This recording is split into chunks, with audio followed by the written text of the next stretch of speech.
It's Emacs time. Let's get it. Let's get it. This is Vimothee, the guy I was talking about in yesterday's video about him making an Emacs video. That's what that context was. For some reason I keep losing his channel. Like, it's really hard to find his videos. Like, almost as if YouTube's like shadow banning him. For a long time I felt like his channel was deleted because I could not find his channel again, even though I was subscribed to him. I'm not subscribed to him. Okay, but whatever. Now I'm subscribed to him. I guess that might be, you know, a bit helpful then. But he has these two videos on Emacs, and I believe, yeah, he made this video as well for Obsidian. Now, Obsidian is not org mode. Let me rephrase that. Org mode is an alternative to Obsidian, if I'm not mistaken. I mean, that's not what it's for, but I'm saying like you can use org mode instead of Obsidian. Syncing to mobile is harder though. That is a downside, and yeah, you can still sync to mobile. Obviously though, like with Android devices, I don't know how easy it is with iOS though, and my phone is iOS, so that might be a problem. But anyway, the reason I searched for his video is because he made a video about Emacs and why it's low-key better than Vim. So I'm very curious to see what he had to say about it. I remember the video being like 3 minutes long. It's like 4 minutes, so we're going to watch that. And then after that, I'm going to look at the Emacs docs to actually formally learn Emacs. Because right now, I'm literally going in blind and like asking Claude questions here and there if I don't know how to do something. So it's about time I learn it properly. Ooh, hopefully this actually picks up the audio. Hold on. One of the fastest ways to improve. Yeah, I can't hear anything. For some reason, even though I have my headphones plugged in, I still can't hear anything. Just how my mic seems to be working. I can switch my inputs, but I'll do the easy thing, which is unplugging this, plugging it into my microphone thing instead. And your Vim skill. I can hear. Perfect. So let's have a look. Stop leaving insert mode. So I said this in the last video as well, but with Emacs, you don't have the modes, I believe, or at least you do. I mean, you have org modes, so I believe there are modes of some sort, or maybe not like the modes in the way that that Vim has. But fucking hell. But so anyway, but I have Doom Emacs, right? I have Doom Emacs, literally. Okay, there, right? Doom Emacs, which uses, by default, uses evil mode, which is with the VI or Vim or NeoVim keybinds. So I'm going to probably keep using the Vim keybinds just because I've heard they are generally more ergonomic and the modes are also really useful. That's what I'm told, until I'm told otherwise. But based on this video's thumbnail, it literally had the NeoVim plus Emacs. So I'm assuming, like here it says NeoVim, right? So I'm really wondering how that's gonna work there. But this video was 11 months ago. This one was 2 months ago. And, you know, this guy's name is Vimothee, but it's entirely possible that he's changed up to using Emacs now. Potentially. In fact, I mean, he makes like a lot of different videos, a variety of content, somewhat like my kind of videos where it's just random things, but a lot shorter and actually edited, unlike my videos which aren't edited. I've wondered about editing my videos, but I feel like at this point, have this channel just be like long form, unedited, like as a VODs, right? And then I can put the edited stuff on my main channel. So whenever I get back to that, I don't know, but anyway. He does a lot of Vim videos, as you'd expect. So we'll have a look at these as well. Auto situation like it's a Vim config. Yeah, that's something that I just probably will never get into. I mean, he in general has a lot of interesting videos, but there's the Emacs one, and doesn't seem to be anything else after that. This is still Vim. And that's not even...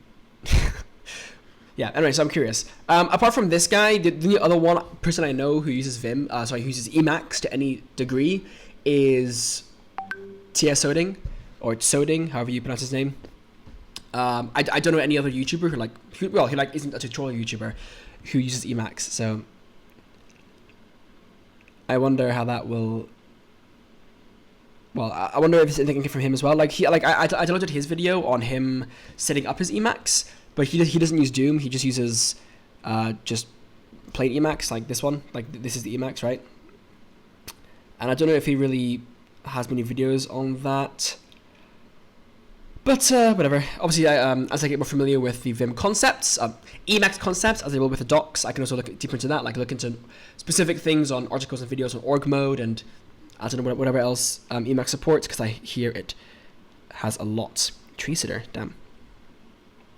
Yeah, this guy also, has a lot of interesting videos. Again, a bit like me, they're largely unedited and just long, except his are streams, and they also don't extend to 7 hours long, right? My videos literally are can go 7 hours plus.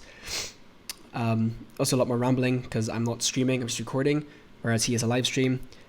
I would like to stream at some point, but yeah, I need a better setup for that, and a better computer. The keyboard is interesting. I know that the Primeagen, whatever, he also has a quirky keyboard, and he also uses Dvorak. I'm not convinced Dvorak's even that good. I think it's quite outdated, but I have wondered about that as well, like switching keyboards and whatnot. Like having my numbers, for instance, on one side of the keyboard instead of across the top would be it would be a nice thing that I've seen some keyboards use. So anyway, by keyboards I mean keyboard layouts. So let's have a watch. One of the fastest ways to improve your Vim skills is to use the insert mode commands to avoid just unnecessary mode switching. This is kind of like the Emacs philosophy of not having many modes. I don't really know how...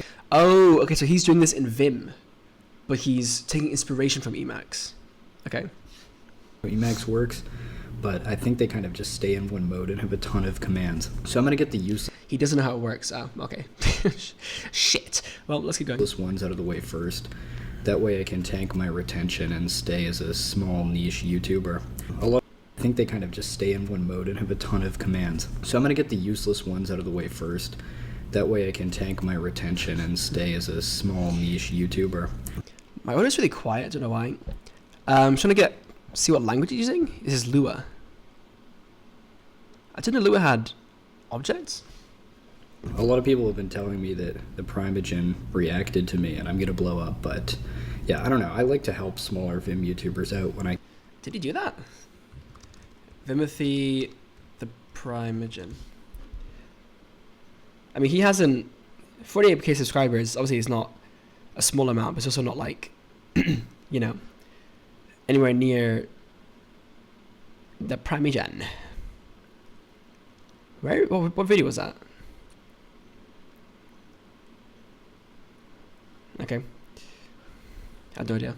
I can, and it's good he got some content off of me. So if you do Control E, that's actually going to insert the character below your cursor. And if you do Control I, this is all in insert mode, by the way. No, sorry, not Control I. That inserts a tab. Control Y for yes. That'll insert the character above. And then I can switch back to Control E, and that'll...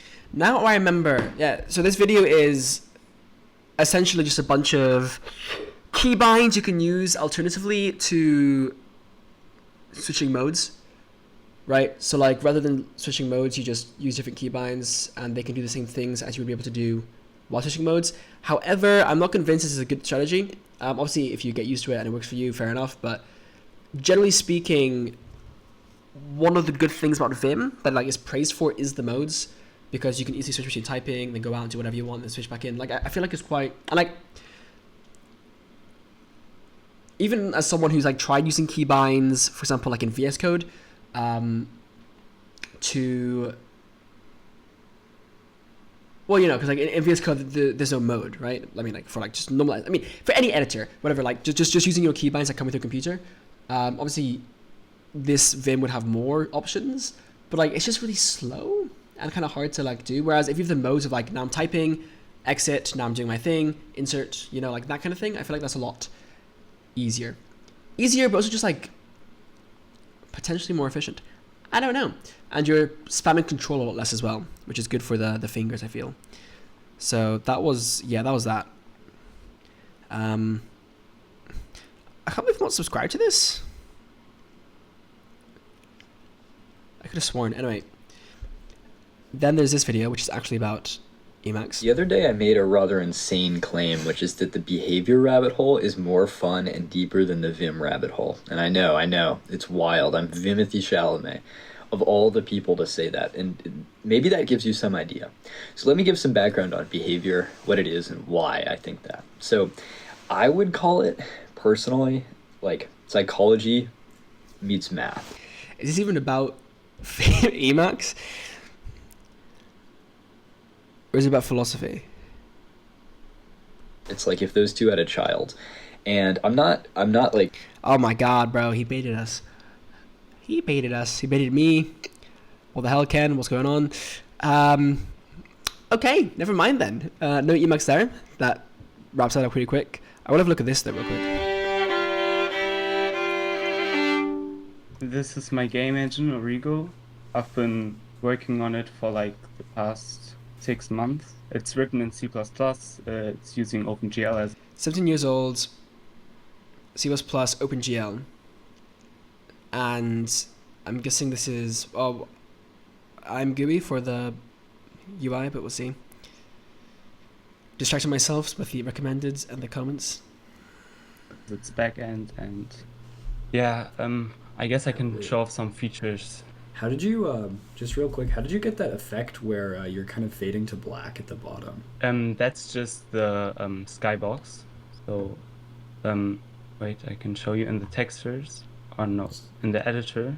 So you've got loading for all of these components too. Yeah. So like, I have a top.png. Those are just skyboxes. Like, and I guess at the bottom, yeah, you have this fading effect. Yeah. So, yeah. Is this What is that? The ghosty terminal? Now I use Kitty. Okay, Kitty. Is that Vim? Ghosty terminal? Yeah, this is in new Vim. I didn't know new Vim had a fucking file thing like this, where you can literally Now I guess at the bottom. preview images as well. That's actually really cool. Not using new Vim anymore, but if I were, that would be quite handy. Yeah, you have this. And you're using Kitty as well. That means what I'm using as well. Yep. What is the hyper on Ghosty? Okay. Okay, that was Ghost TTY. Okay, I get it. Like, it's an emulator, right? Which you use in Emacs. That is awesome. Like, I assume it's not meant to be compared to... What the fuck? Okay, that's just it. Ghosty versus Kitty. Oh, Kitty's also TTY. How did I not know that? But is Kitty an emulator, or is it just a terminal? Because, like, if I do this, like, that is the Kitty terminal. Is it emulating it? I don't know. Like, if I do Kitty here, you see it opens a new instance there. Do I have Ghosty? No. It's just be Emacs and whatever. Fading effect. Yeah. Yeah. Is this the ghosty terminal? Now I use Kitty. Okay, Kitty, yeah. Yeah, so for the engine, like it's an ECS, meaning that like you can have entities, like basically. I haven't shown my progress on my own game engine. I mean, it's a game engine. I'm just making the game, and then the engine is for that game. But I also want to go into the ECS roots. I just need to find a way to actually understand it, because like I've written the ECS, and like I said, I've set it up, like the system's in place, but I just want to make sure I actually understand it before I continue, or else I'm literally just like, what's the word? Not LARPing, but like I'm just using code that's been given to me as opposed to actually understanding how it works. I mean, I'm sure it's something that complicated, like it's just a vector, and then you go into the vector and like you index it, and like the confusion comes in losing the indices or like just losing track of things. But yeah, I also want to make sure I'm actually understanding what I write. Maybe somebody teaches write it from scratch without any assistance. It's probably a good idea. And then also like writing the high-level wrapper around, or like the API around that, which in C++, obviously you can do it, but like I don't know how nice it is. Whereas with like Bevy, for instance, which uses Rust, you have the Rust macros, which I'm not a huge fan of macros, but they do make things easier. So I wonder if I can have a system that works in C++ quite well. Potentially using like, I don't know, templates. Yeah, I don't know, just some way. I mean, it'd be so much easier if C++ had named function arguments. That's such a massive thing. Like, honestly, it's kind of crazy. In fact, when did C++ get named struct initialization, or like named arguments for struct initialization? So no, I get an answer.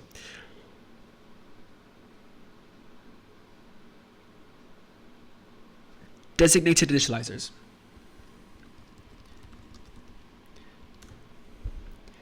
It's literally C++ 20, you know what I mean? Like, it took this long to get this, and it's only for constructors. I need this for functions. Like, for the love of God, please. And I know, but the thing is, because I assume because of how functions are implemented in C++, it wouldn't be as easy. To my knowledge, C++ 20 introduced designated initializers for having named arguments in struct constructors. But is there a reason this feature wasn't also extended to function calls? Right now, I'm literally crying because the two languages I want to use, C++ and Rust, lack this feature for God knows what reason, and it drives me insane. Yes, there's like builder syntax, of course, but builder syntax just isn't.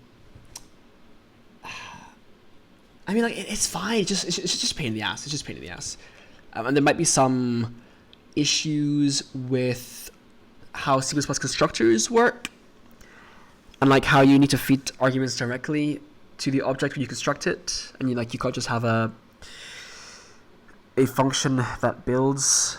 Maybe I'm talking shit, I don't know. I mean, in Rust it's fine, but like C++, there's just some things that might also be problematic with that. I don't know, bro. I mean, like it's literally one of the reasons I want to make my own language, so I can just kind of sidestep that. I say sidestep, but like I also have to make a language, so it's not really sidestepping because that implies it's a simple thing. Okay, so they match. They were scoped down. So does that mean that C has better things? So it was C99 that introduced it first. Okay. No ordering, no skipping members, side effects. Named arguments for regular function calls is a much bigger set of kind of worms. Overload resolution. Yeah. Names can differ across declaration definitions. Yeah, so that was a thing that also I'm now struggling with in my language true, because if I've named arguments and I require them in the way that Swift does, then how, like, does that mean that the type, the function signature, its type has to also encode as arguments, like the names, the identifiers? Because I don't want to do that. But I mean, I like how Swift does it, and maybe take inspiration from there. There was a proposal. It stalled over whether argument order should still matter when named. No consensus. Well, okay. For us, it hasn't been prioritized, but it might happen eventually. You can do this. You can do this in C++, which is another reason I think it's stupid that you can't do it in C++, because like this works. But the struct members are part of that struct type, so like, yeah, like I don't know. I could do this in C++. It's just kind of a bit of a hassle. But maybe I will. Maybe I will do this, honestly. Rust workaround. Yeah. I guess the same thing, or use a builder pattern. So maybe I'll use this just because it's like such a, like, it really is a big deal when it comes to code readability, which I care about deeply, so it's not a small thing in my eyes. Any game object is an entity, and you can attach components to them for behavior. So like, for example, this is just an empty entity that has only like a position component attached to it. But like, if I want to alter the behavior so that it can do more, for example, I could add a mesh renderer to it. And then I'd have to drag like the material and the mesh I'm trying to render. So like, for the mesh, I could use a sphere, for example. Okay, that's kind of like Unity, right? And for the material, I can just use the default ones. And then you can see here that like, I mean, that's the only game engine I've used extensively. So. Well, but like you can go even more crazy and like add components that. I'm thinking actually, what does Godot use? Because I've used Godot for somewhat briefly. Does it even have like this kind of component system, or is it more based on nodes? I can't remember. It might be node based instead. So instead of adding components like this, you just attach nodes. But I may be mistaken.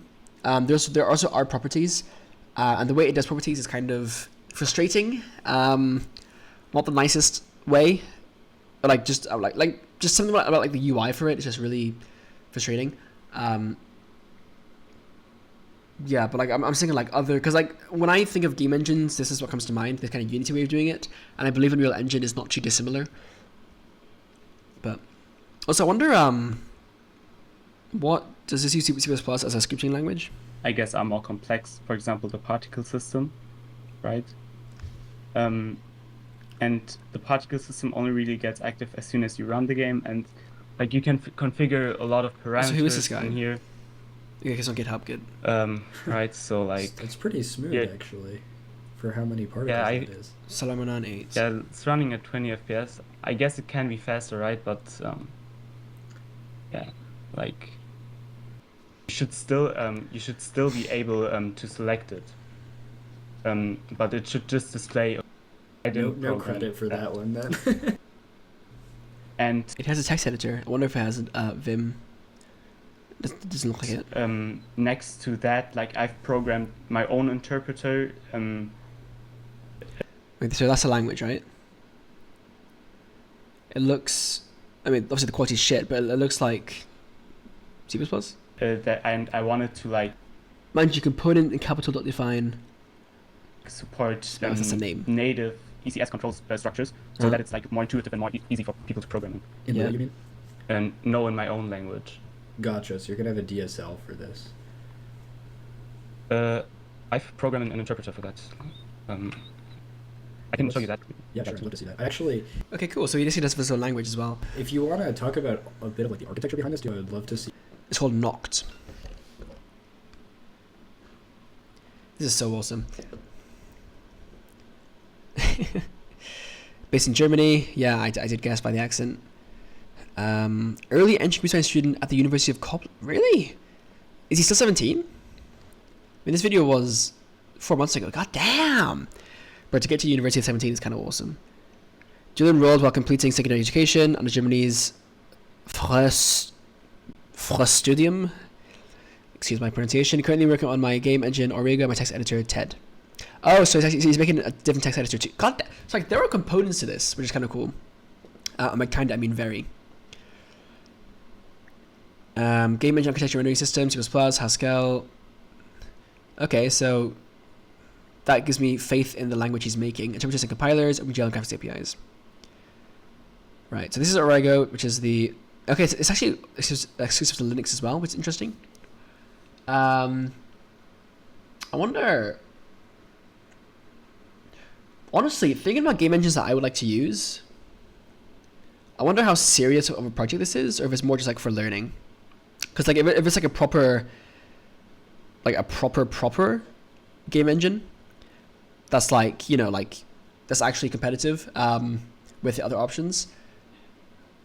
Not that I'm making games in the masses and or that I even like using game engine GUIs, but yeah, maybe I could use that. I do like how I specify C++ 23. We do have the modern features. Origo is not intended to... Okay, I'm just going to scrap the whole Emacs thing for this video. I'm going to do that in a different video. I'm going to just look into this now.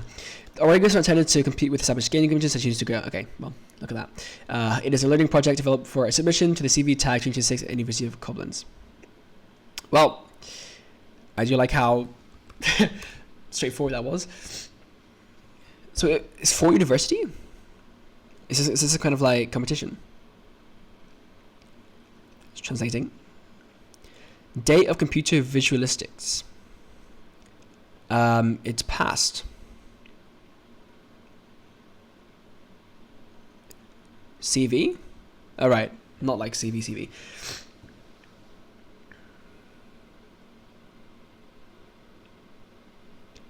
So if this happened,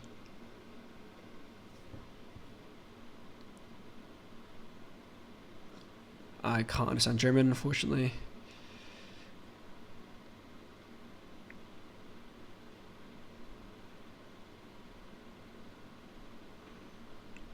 It doesn't look like this won anything. But then I wonder if he's going to keep developing it anyway. I mean, if you look at the commit history, the last commit was 3 weeks ago. Which is roughly the date of the competition. I hope he continues it though. I mean, I guess I don't really care if it's not meant to compete with anything, it's just for learning, but still, it's cool. It's cool to see. Okay. Let's keep watching the video first before I look at the source code. To see that, like, how this works. Also, actually, any pull requests, or is it? Yeah, it is private. Actually, I can't tell because fucking GitHub's UI has changed a bit. Yeah, no pull requests. Okay. Okay, so firstly about the language, I've programmed there's a book called Crafting Interpreters, and in there they explain how you can develop an interpreter in Java, and I've read that book and applied it to C++ because the concepts don't really change. Yeah, I've read that book. I don't like it. I'm sure it's fine. It's just so much text, bro. Like it kind of yaps a lot about things you don't really have to worry about when you're not coding in Java. That's my issue with it. Like, I know you can apply the Java stuff to a different language, but like I was doing it in Rust. This guy's doing it in C++, so it is a bit more one-to-one there. But when I'm using like Rust, I don't care. Like, I've got tagged unions already, so I don't need to make my own, which already means I can drastically change how I do my thing. I got pattern matching. I've got, Java is garbage collected. Rust isn't, so that's also different. So it's quite different in quite a few different ways. Which is why I haven't finished the book yet, and probably won't. I'll probably just make it as I go and then figure it out as I go. Yeah. Plus, it's also for crafting an interpreter. Interpreted languages are fine. It's probably a good starting point. I'm going to make an interpreter for true at some point.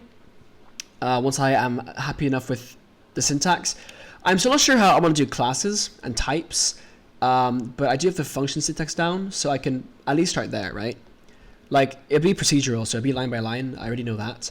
And it will also use, I don't know. Whatever. The point is, I can make some kind of prototype now at this point, so I should probably get So to that you can soon-ish.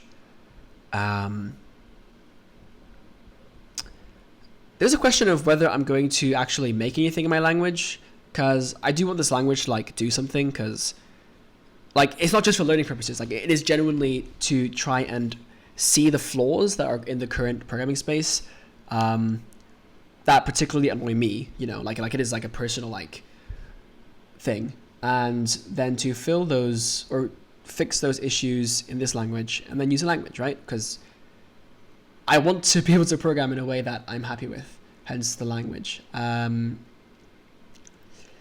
So if I want to make it, for example, a game, right? Like right now I'm doing it in C++ with STL3.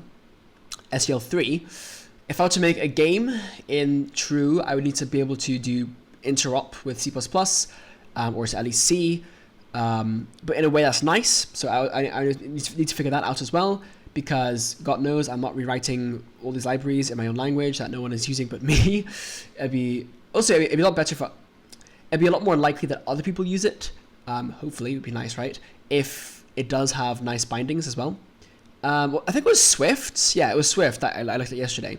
That has C++ compatibility, like it has support for C++ types, like standard string and all that kind of thing, just out of the box, and for the C++ standard library in general, which is awesome.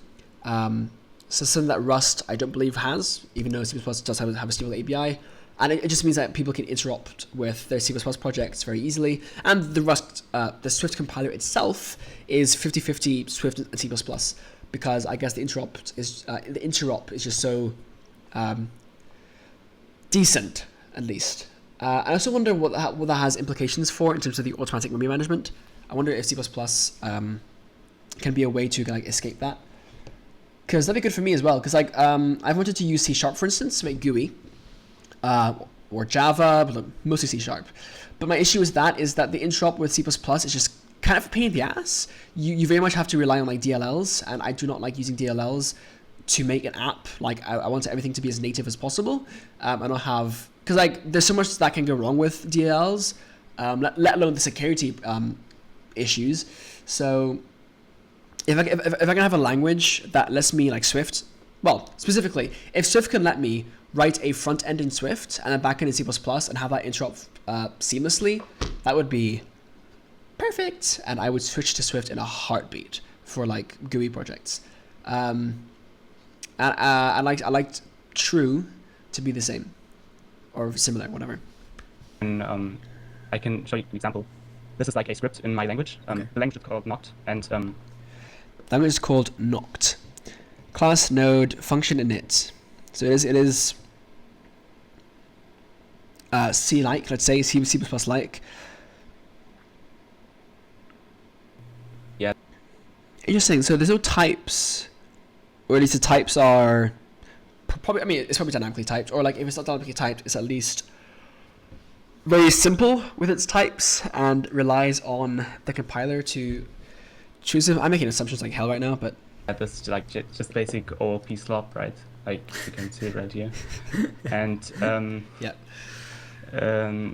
Like I've programmed a list in here, so if we It's a list type. push all of these numbers in here and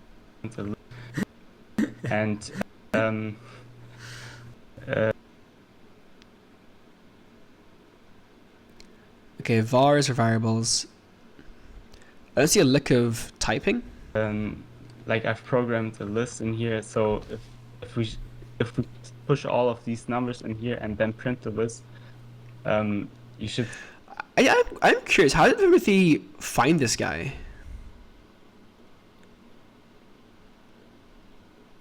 Did he reach out to Vimothee by email? Is that how it worked? That's See like some. It's cool that he finds these people and makes videos with him. Right? Yeah, it's a shame it only has like 21,000 views, although it is I don't niche. even know how I set that up. It's also an unedited Discord call. Because it okay. Have to register draw is used when you actually like need to render BNS? in this Awesome. inspector component.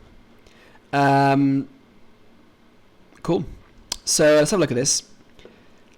So there's Origo, which is, I wonder why it's called that, which is the game engine. Then there's a text editor. And then there's the interpreted language. Yep, so let's have a look at that. A lower resolution renderer for models and images in NeoVim. Wait, so is that his own thing that he made? That software?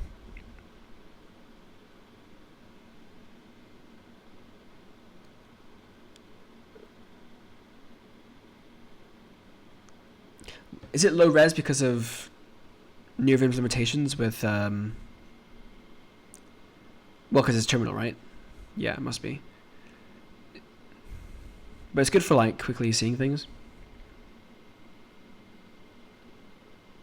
Okay. Again, I don't use NeoVim, and I also have I do have a thingy, Dolphin, whatever. This is Noct. Last commit was last month. I mean, it's probably like done with Uni anyway. Richmond C++ and N curses. T edits text editor is a small document editor with a modal workflow inspired by classic keyboard-driven editors like Vim. It currently supports text buffers, a command line, and a basic Docty Explorer. Okay. Cool. So have a look at. Let's look at this first. So source. Actually, first the vendor. What's the vendoring? Tree sitter. Is tree sitter not just a Vim thing? I thought it was literally just a Vim thing.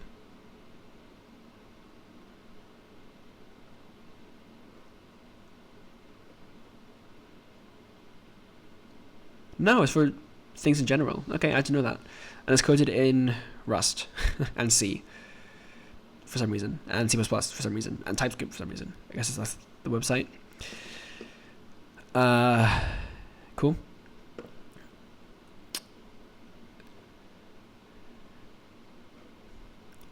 I like looking at these just because it gives you some ideas for how I should go ahead structure my projects as well.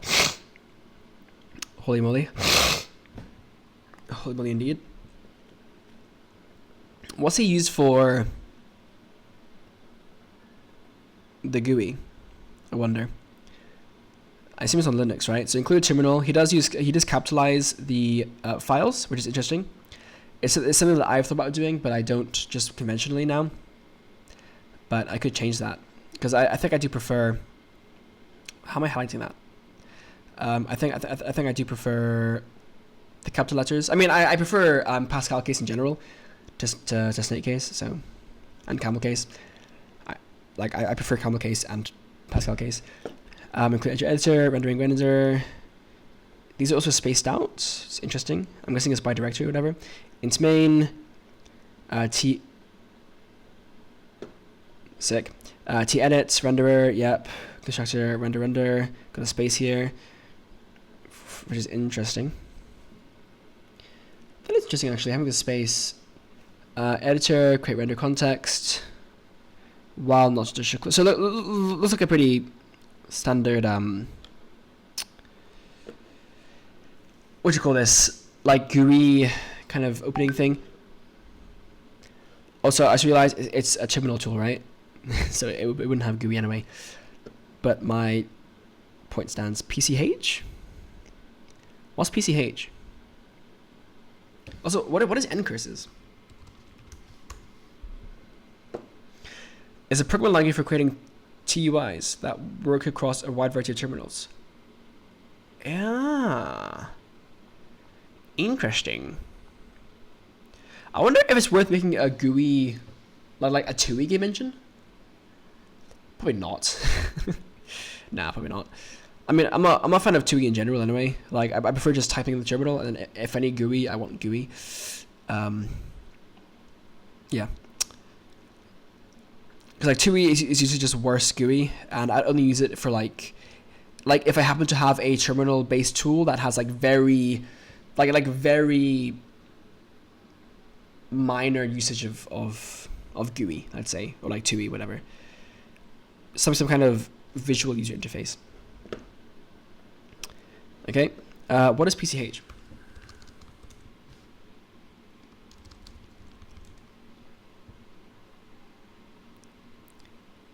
Pre-compiled header, which speeds up build times.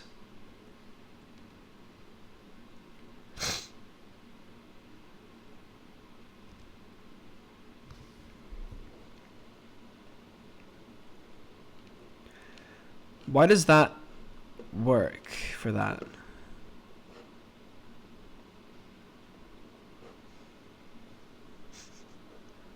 Let's check if my food's burning.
Yeah. I made bolognese and it's meant to be like sitting to what's the word? You know, like it simmers, but I kind of put it. I think I put it like at a, because you know, I mean, I'm just came from uni accommodation, so I'm used to there being electric stoves, where you just control the temperature, right? For hobs here, they're the big hobs, right, and the small ones. I didn't really think like. Cause like it's a big pot, so I was like, okay, yeah, I'll put the big one on a low heat, but then it was like it was bubbling, like boiling almost, which is not what I want for bolognese. That's gonna create a stew, so I've moved it now to the smaller hob, and hopefully that does have a lower heat. Cause yeah, I've got, it's not the size of the pot. It's like, I assume the smaller thing also has a lower heat, so that's kind of like important. Anyway, let me. Yeah, so this concept of, I mean, I've heard of the term precompiled header, but like it's literally precompiled. So I don't know how that like works. Is it well, have a look at the CMake real quick. They do use Clang Tidy, very cool. Projects, yep. 23, yep. Incurses, tree sitter. Catch 2 is for air hand testing, right? Yeah, I need to know how to use this.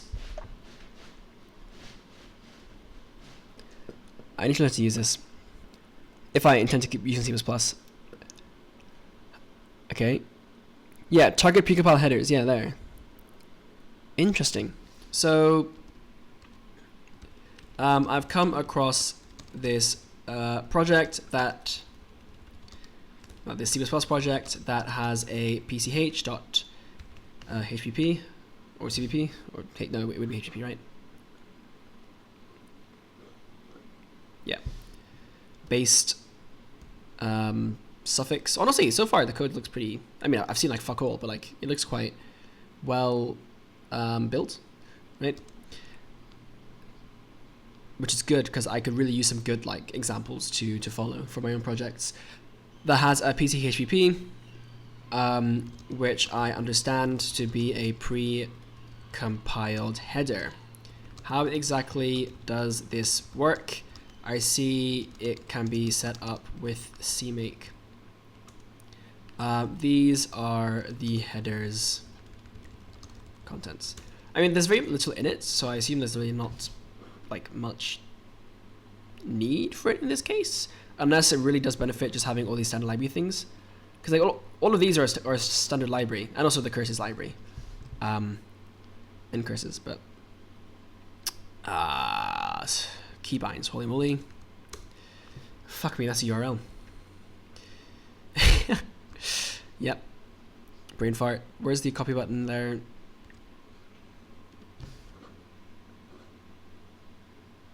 Okay, it was able to access it. The compiler parses PCHPP once and dumps a fully processed AST token state into a binary file. Okay, every CPP file that includes PCH, it gets a binary dump loaded directly instead of reparsing all this header from scratch. It's a huge win with heavy standard library system headers, since normally every transition. Okay, so I guess it's a bit like modules in that way, right? I think modules even output a GCH, if I'm not mistaken. It compiles PCH into pixel header artifact before building any sources. Okay, so only put things inside that rarely change. Right. Yeah. Okay. Every edit triggers a full rebuild. Okay, so like it's specifically for stuff that you don't want to rebuild. Okay, so I guess it improves compile times then, right? That's the main thing. And may also help. Nah, I assume it's supposed to be just for compile times. That's cool. So yeah, so definitely use that for standard library then, right? That's cool. Probably one to the top. Yep, standard practice. Or does it need it? Namespace. It's just convenient so that every file that includes PCH can use this without putting that line. Cool. So I can use it for other things. Wow, that's awesome. Is this essentially a manual way of getting C++ module benefits? Or is that quite different? There's a cat in my fucking box. Please don't shit in it. Hey, excuse me. I need my box, please. Hey, come on. Come on. You. There you go. My washing basket. Just in case I'm trying to like piss in there or something. I don't know.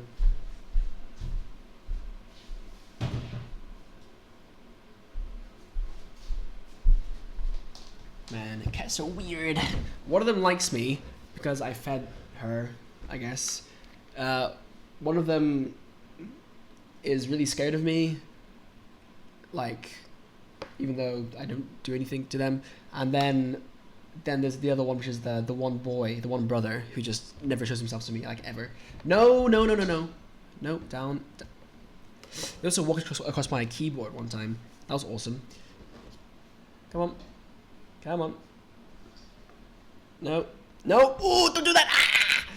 Okay. Yeah. If you can't tell, I'm not super fond of animals because they do not understand English. Yes. Okay. Same goal. Avoid parsing requiring same header, content, and translation unit. Both exist because C++ text will include model is wasteful. Yep. So one flat order dump of everything, included up to a point. Discrete names of contained units. Right. Yes, must be included first. No, import order doesn't matter. Oh, it must be included first. Okay, I mean, that doesn't matter, I guess. Macros from the PCH leak into every file. Okay, so it does include macros, which is, I mean, it's a shame, but it is convenient. I wonder why. Macros link across modular boundaries. Yeah, that's awesome. Granularity, coarse, because like a big reason to not use macros is literally just because of how they leak.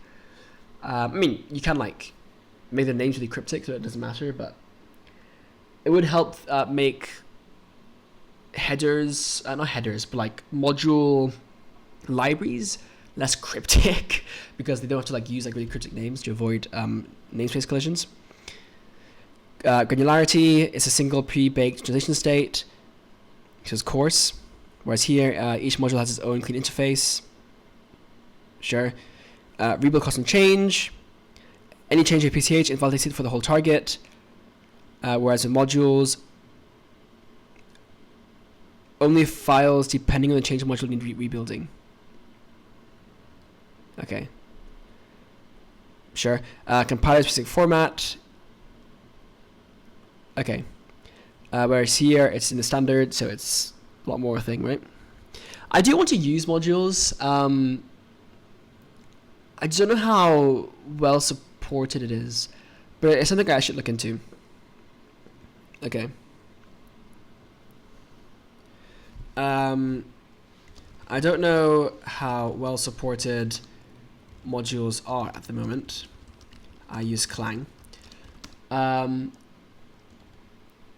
But once they are fully supported, should I switch to them for everything? Well, rather than use PCH.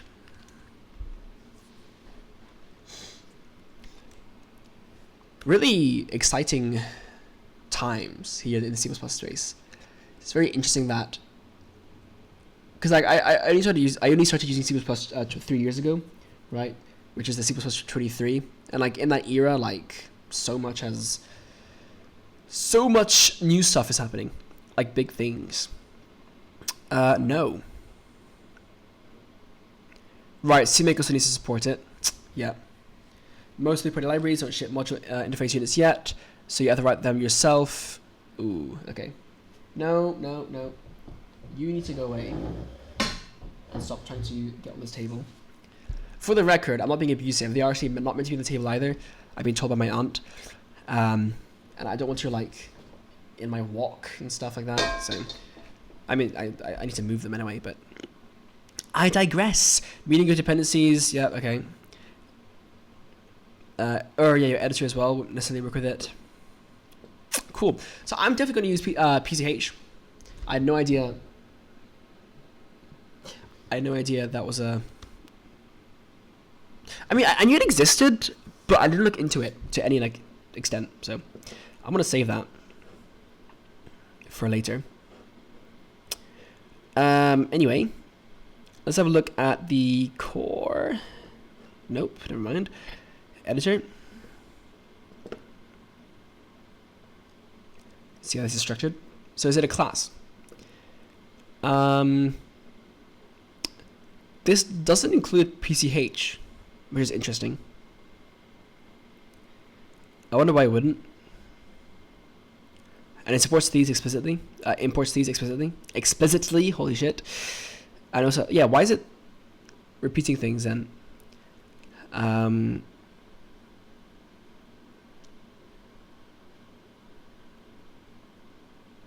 Like this, should close as opposed to just, you know, close. I like that.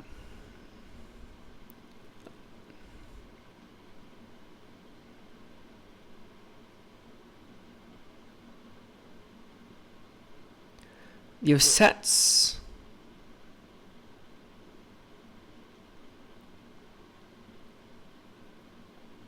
Yeah, but then you have this. So you have get buffer, but then just buffer count. So I have get buffer count. That's interesting. I do wonder myself, like, should it be get? Like, should you have get? Like buffer count? I wonder. Because like right now I just use get, but I wonder if that's too verbose. Cool. And then you have the definitions in the CPP file. Yeah, so why isn't it using PCH? I wonder. That's interesting. Or at least confusing. This doesn't use trailing return types, by the way. I did notice that as well. I do prefer to use those. However minor it is. Motions.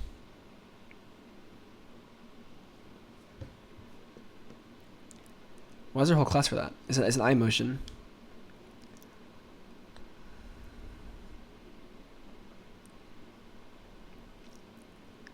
Ah, cool. So I guess this whole, I mean, I guess for inheritance, right? You kind of need that, but it's interesting.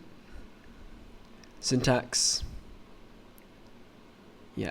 So which files actually include this? Like, can I search for that? Is that a thing that I can search for? Yes, no.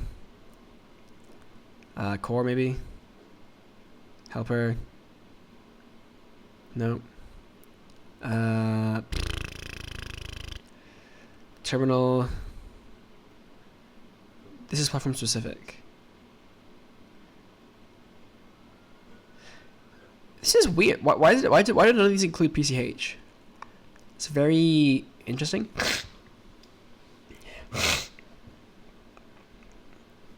I'm noticing now that despite having a PCH.http, this project doesn't seem to actually include it anywhere, or at least not that I can find right now. Why?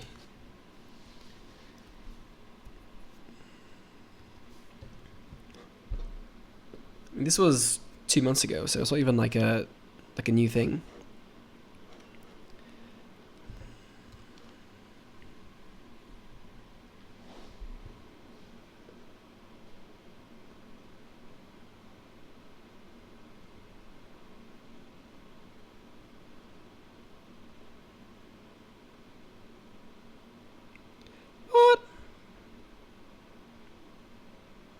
So you don't have to include it. Well, that's... But surely that messes with your LSP, right?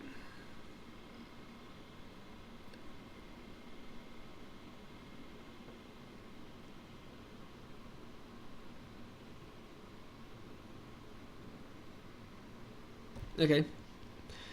Yeah, I wouldn't have it be automatic though, because that's just a bit of a pain in the ass. Yeah. So this is the language. Noct Let's have a look at the source. Oh, actually, let me look at the test first and see how that works. Yeah, test case edition, check. Okay, very simple. Doc test. Is that not catch 2? Where even is? No, yeah, it's doc test. Okay, cool.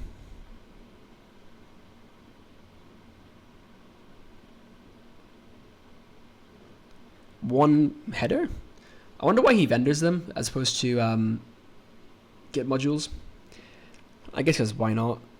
Tests, source. Like you need the Git module if you are gonna update it, right? Cool. So this is the thing. Wraps it, and you've knocked here. There's the run. This is .h.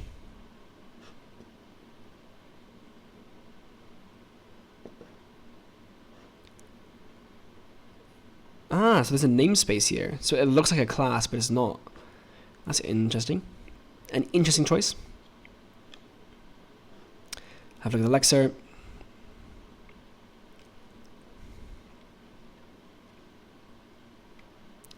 I wonder how closely it follows a Java way of doing it. Yeah. I don't know why advanced is capitalized there. It seems to use capitalized function names, which is a bit strange. Not something I agree with. Got a switch. Pragma region single character tokens. What does that mean?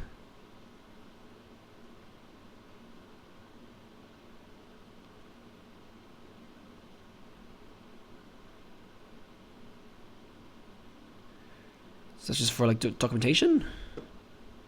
What? C++ Pragma region.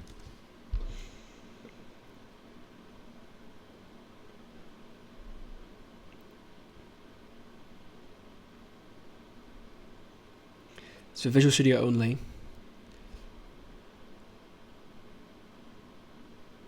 Ah, for expanding and collapsing. Okay, I guess. So was this code with Visual Studio? No, it's just Clang. Maybe it was added later. I have no idea. But okay. Cool. And then there's Catch 2, which I'm not looking at, and there's Origo, the actual game engine. Now this also has a PCH. It does need to use Iron GUI, and then GLM because it uses what's the word? GDL? I can't remember the name anymore. Oh my god. Whatever, GL. Yeah, I do wonder about the reason I'm using GL is because I don't care too much. I mean, I do have a OpenGL. That's what it's called. I do have an OpenGL project. I don't know what it's called actually. I have no idea what it's called. Kojo.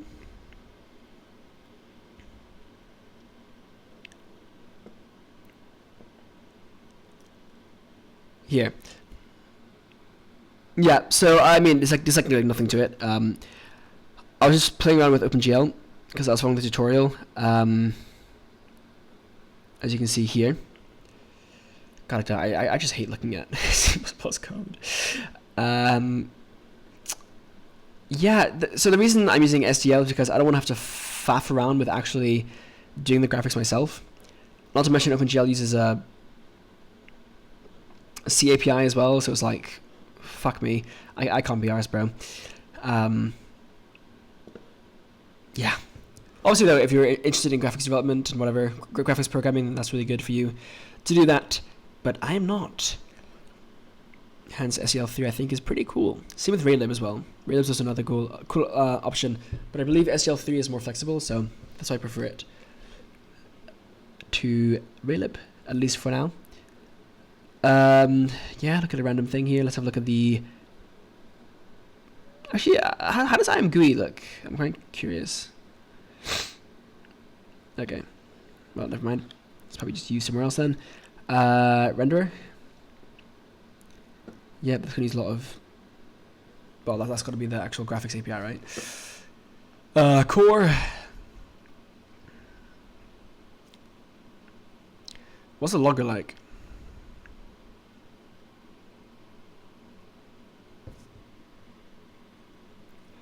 Yeah, I really don't like using macros, but yeah, full stop. Okay, cool. So anyway, I'm gonna keep this open so I can come back to this later for my thingy. Ooh, I should look at how he does the ECS actually. I want to have a look at that. That's what I care about the most. Components, maybe?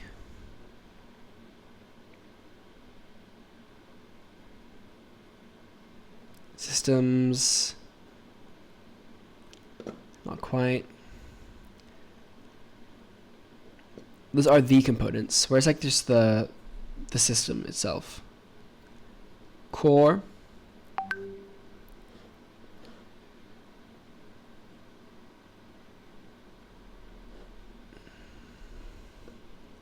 Events, GUI, input, physics, renderer, scene, scripting, utils. Okay, I'm gonna just ECS. Entity. Scripting.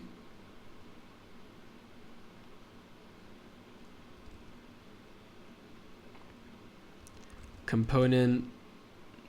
System.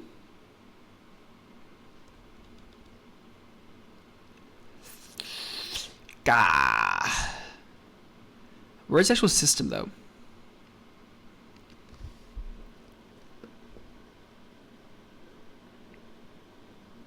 Like if I look at this one for instance.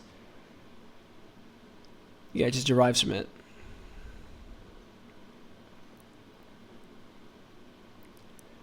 Oh, I guess it's actually more so the language, right? So if I look in Origo and then scripting, it might be in there somewhere. That would make sense, right? Component data manager, component registry, something like that.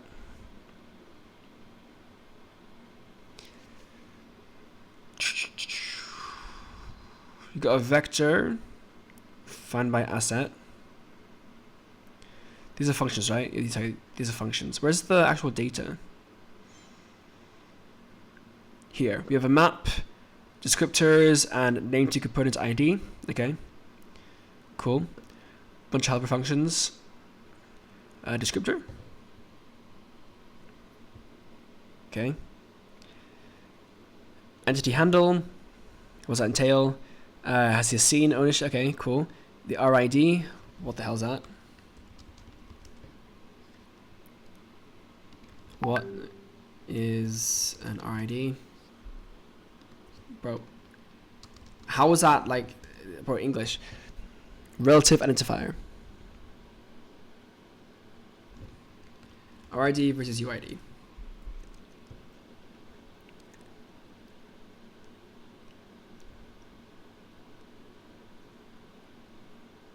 Same thing. Okay, fine. Cool. Sorry, I wasn't finished reading that.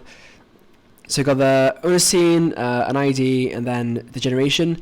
Generation means like, why is it capitalized? Generation is like the like the generation, like in terms of fucking hell, like family generation kind of thing. I've heard is valid. Why is mixing? Well, that's fine, I guess. Is valid and translate. Okay, translate is actually a global thing for the handle. It's interesting. Right, so it gets owner scene, and then of course get native components on that. Right. Yeah, I haven't thought about scenes and whether or not I need them in that sense. And in fact, Unity is quite interesting because it's going through quite a few changes where it's leaning more into the ECS, right? Yeah. Just interesting. Okay. Cool. I'll keep that open as well so I can look into it later. But otherwise, I'll follow this guy. 'Cause that's cool. He does have a YouTube channel. I was actually meaning to look at that as well.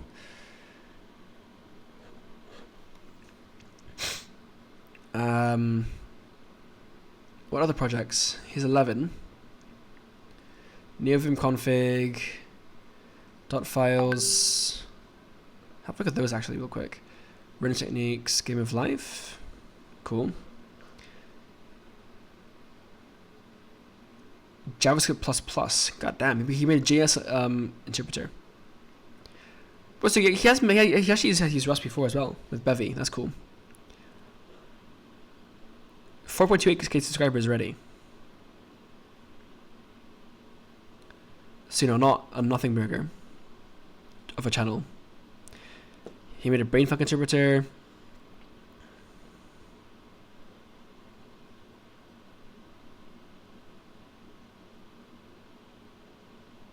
Obsidian with a NeoVim. I will definitely want to check that out.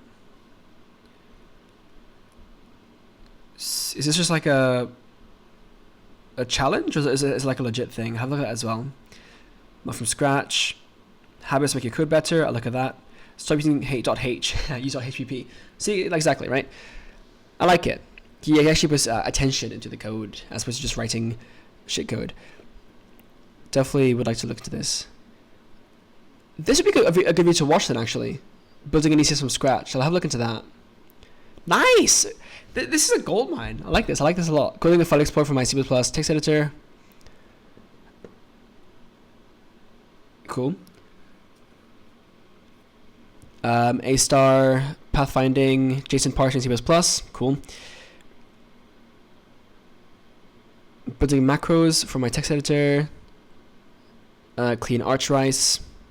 Have a look at that, because I am looking for some inspiration for that as well. Features you didn't know existed. Have a look at that, although I'm aware of a lot of them anyway. So, 3 essential tools for my C++ workflow. Vim. Is that Tmux? What's that fish thing? Have a look at that as well. Resources that change how I program. Definitely have a look at that. I see GitHub, Git, C++, Linux, OS, books. That's not HTML, right? That's a logo for something. Can't remember what it is. And terminal. Not sure if those are the resources I need. Cool videos. These are videos that I would like to make one day when I have a better computer to actually do that. Because you can't really do video editing without a good computer. Simple Rune allocator. I don't know how allocators actually work. Structure your projects. Building 3D snake from scratch in C++. That's 1 day ago. Awesome. This is him making the interpreter. Sick. Sick. I'm subscribing to this channel. 100%. Okay. I'm going to look into that later. Because that's awesome. Dot files. Holy moly, there's a lot. This is just... No, yeah. This is everything. Okay. So looking at specifically Hyperland. First of all, there's actually not much. Unless he has it all like in one file. Yeah, no, there isn't much. Oh, so he's still using the config, which is well not deprecated. He does use Dolphin. Yeah, so Dolphin's kind of funky. Like, it is good, but like, for example, if I want to open this, right? If I say remember, like, look, if I tick this, remember my application, right? Remember to open it with Oculante, right? But then if I open it again, it doesn't remember it. Like, it's really annoying. Like, there's nothing. Well, like the drop down will show me things that I've typed in the past, but like, that's it. Like, it's really annoying how it won't open automatically in the thing I want. Otherwise, it's pretty good. That's the one gripe I have with it. I need to fix that because it's actually really annoying. Okay, nothing crazy here then. NeoVim config that outsources to his other repository. Cool. He uses Waybar. I mean, he does have a very simple, what looks to be a very simple setup. Like, there's the bar, right? Compare that to mine. I mean, mine's also very simple, but... Well, I mean, it's simple feature-wise, but like it has more customization with actual like looks of things because I use Quickshell. Quickshell is awesome. Also, mine's vertical. Yeah, vertical bars are low-key annoying because you can't have like text, which is kind of annoying. But at the same time, it saves you space, precious vertical space. So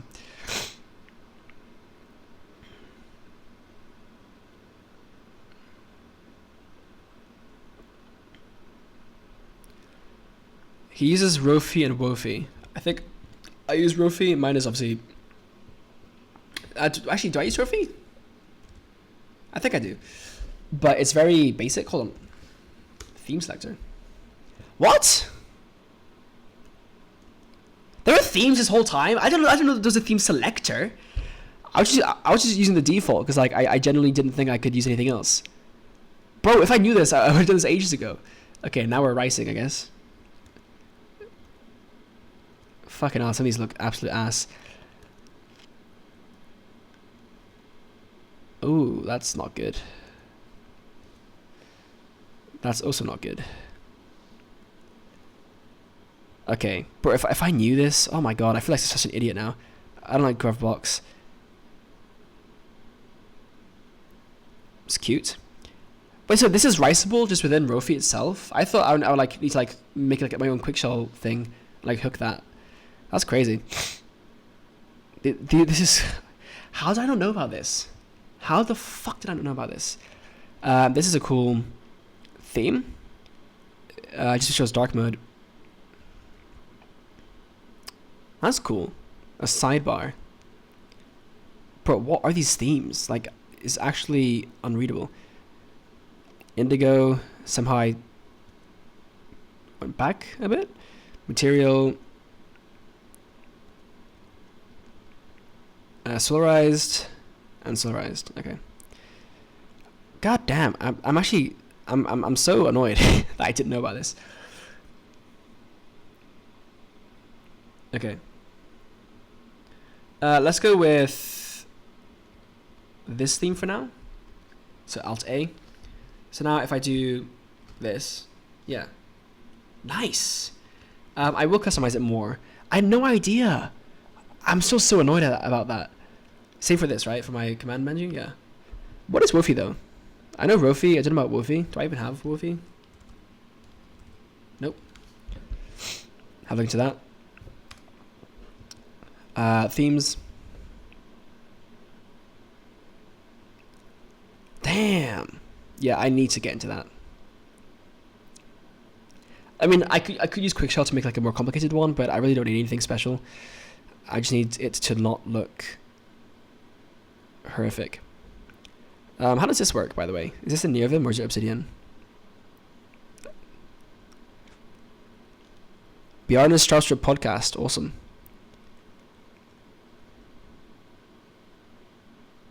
This is Obsidian.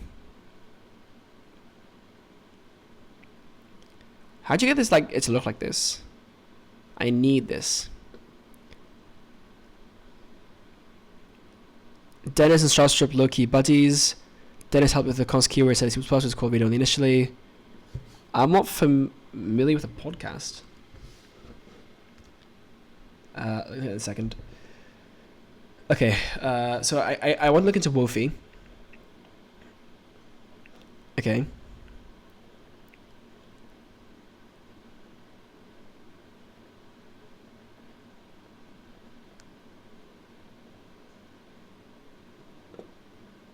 Hyperland, yeah. Super R reloads. It's pretty good actually. F, I use that. Interesting. HJKL for moving the windows. Not something that I ever do because I tend not to have windows anyway. But I just drag. Moves focus. Yeah, I do that with my arrow keys, I believe. Yeah. But having it with... Well, no, because I use Windows L for other things. And I mean, I don't, but like... I don't know. I want to reserve the letters for stuff that use letters. Super D, it was the launcher.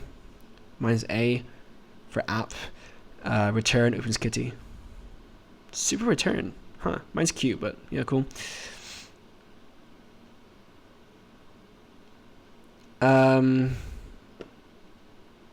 Yeah, cool. Well, how about Obsidian? What's the Obsidian setup here? Obsidian? Okay, definitely want to look into this in more detail, because that looks very nice and minimalistic compared to mine right now, which like looks, I don't know, it's alright, but like I find it just a bit crowded. This one just looks a lot more nice, you know. Yes, there are no colors, and I guess colors are good. I mean, I guess it's not that different. This is cool though, how you have the graph there, just as like a visual thing. And the way he has it organized here as well is probably better than what I have. Like mine is built on my Zettelkasten, but then outside of that, I just like spam everything in my projects folder, which isn't ideal. Yeah. Anyway, let's have a look at this podcast thing.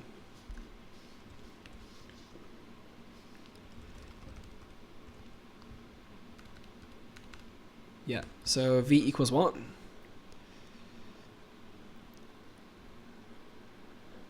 U4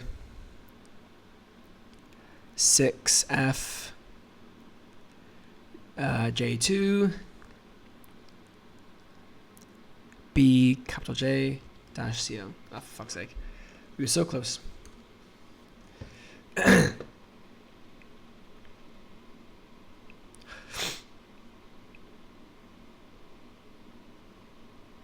Why is it not loading? I did watch this. Never mind. Oh, Dennis Ritchie. Okay, that's who he's referring to. That's why I didn't recognize the name.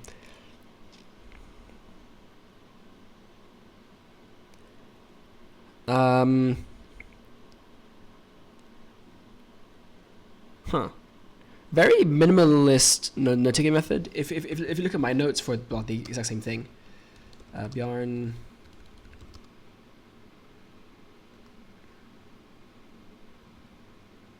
This one, yeah. You see that I have a lot more. I mean, ignoring just this first of all. Like his is literally just like very bare bones, like just like this, whereas mine is formatted. I mean, not from here, but from here with like the actual like timestamps. I guess it's actually not that much more formatted. It's just the timestamps are more explicit, which is quite handy.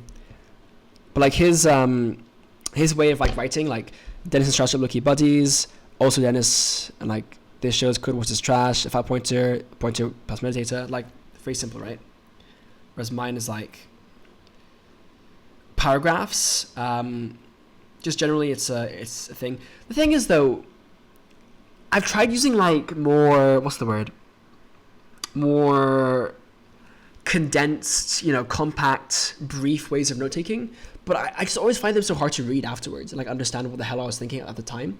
Whereas if I just write paragraphs, which is easy enough to do anyway, because I'm typing on a keyboard, I find that just be a lot easier to come back to. Plus, I can copy and paste my paragraphs directly into my Zettelkasten notes, which is quite handy. Game of Life. Holy moly, is it just one file? It's not even like crazy long. I guess it wouldn't be like crazy long, to be fair. But I mean, like with the whole like window stuff, I thought that would take a bit more. So this is shader. GLM, GFW, yeah, GLID. It's a pretty good test project, to be fair. Class Pixel Manager. Okay. Vec2 hash, then they have the Game of Life itself. Got a random generator there. The screen window. Cool. Pretty damn cool. JavaScript ++. What the hell? This is new. GitHub. Go on. Give me a high-level overview. It's a cool feature, I will say.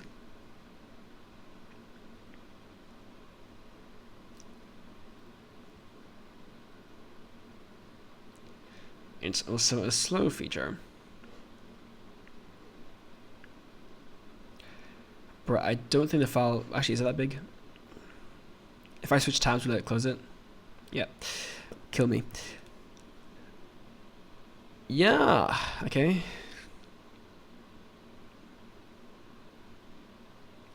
Oh, yeah. So I just realized these commits, right, have episode in the title. I'm guessing he literally did that then. Like he created specific episodes and planned it around that, which is cool. I mean, yeah. So this is written in Rust, and it's literally a Minecraft clone. So that's kind of crazy. Let's have a look at that. We are using builder syntax, which is actually not even necessarily. It's more like a hook kind of syntax. I pattern. I don't know what you call it, but yeah, you can see what it is. App new, add plugins, add plugins, add plugins, add plugins. Pretty cool. Add systems. I probably actually steal this for my thing. Like with SEL3, you can use you can XOR the flags for like which systems you want. But this works too, mind you. I don't know. Spawn light. Yeah, I've thought about using Bevy by the way, for my own project, but I just want to use C++. Rust just annoys me, bro, in some ways that I can't quite. I mean, I can explain them, but like it goes quite deep. And at some point, I'll make a blog post or a video about that as well. Sorry, how many lines of code? Even?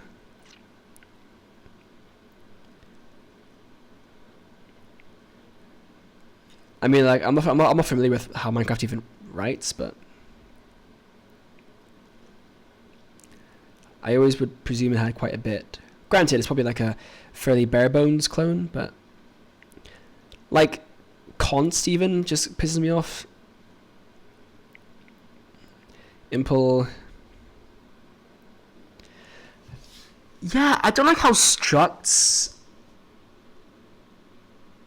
are just like, yeah. Like I do actually prefer how C++ has them be together. The definition of the function, sorry, and the struct members, the variables, because otherwise it makes you look at structs in a different way.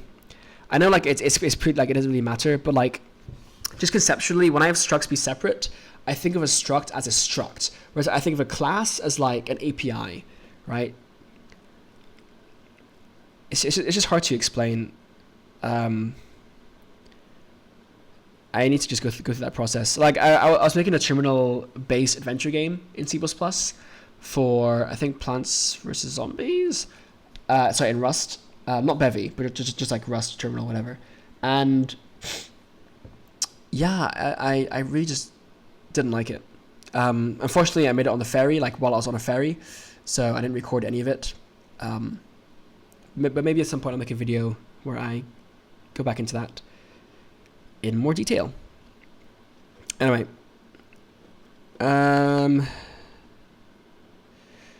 yeah. So save these. These are very cool, and I'll look into those. I mean, this I'll look into when I come back to my C++ project. Also the ECS system. These dot files. Let me have a quick look right now at this. I mean, I can close this. But what's Wofie? Wayland application what? So how about Wofie versus Rofi? Is there like a difference, or did you use both? Wofie's GTK, Wayland native. Rofi is mature, feature-rich, Wayland X11. So why would I have both? Wofie was built for Wayland specifically? Oh. So I should use Wofie? Rofi has a built-in theme selector and it's a styling language. Rofi requires manual writing CSS files and editing configuration files. What? What? Hold on, let me have a look at this guy's dot files again for Hyperland.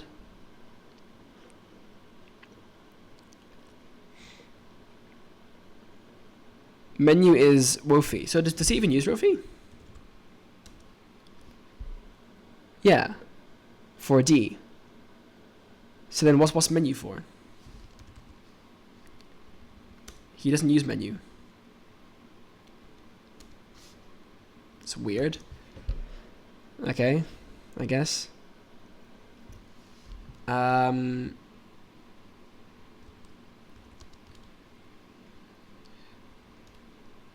Give me a breakdown of Rofi versus Wofi for Arch Hyperland. Right now I use Rofi with no issues.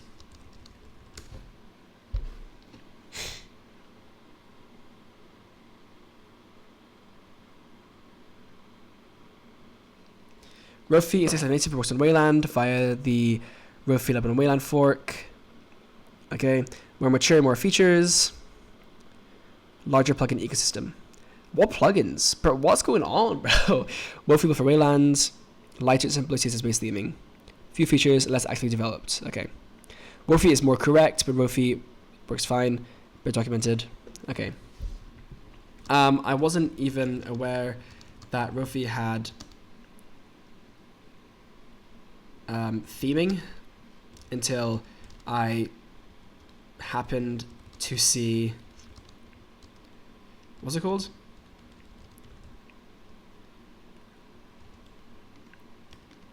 Rofi theme selector in my app list. What else can I do with Rofi to make it more customized? That's kind of a weird way to phrase it. Yeah, so I mean, I will change my theme because just, yeah, why not? Custom modes, you can build power menus, shut down, reboot, and lock. Really? The fuck? A clipboard manager, an emoji picker, or a network Bluetooth menu? But what? Custom launchers, per mode theming. Damn. I use Quickshell though. I also use Quickshell though. Should that replace my Rofi even?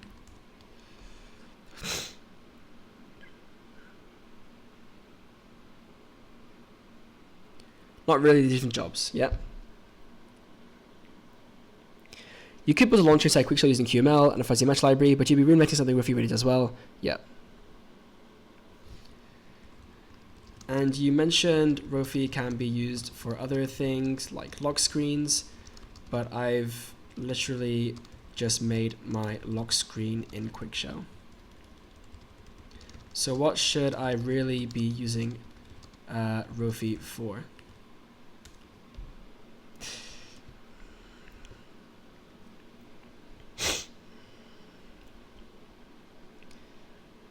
Memory update failed, awesome. So app launcher and a power menu. Shutdown, reboot, and logout picker. Right. It's a menu list, yeah? Clipboard manager. Pretty cool. Emoji picker, pretty cool. Okay.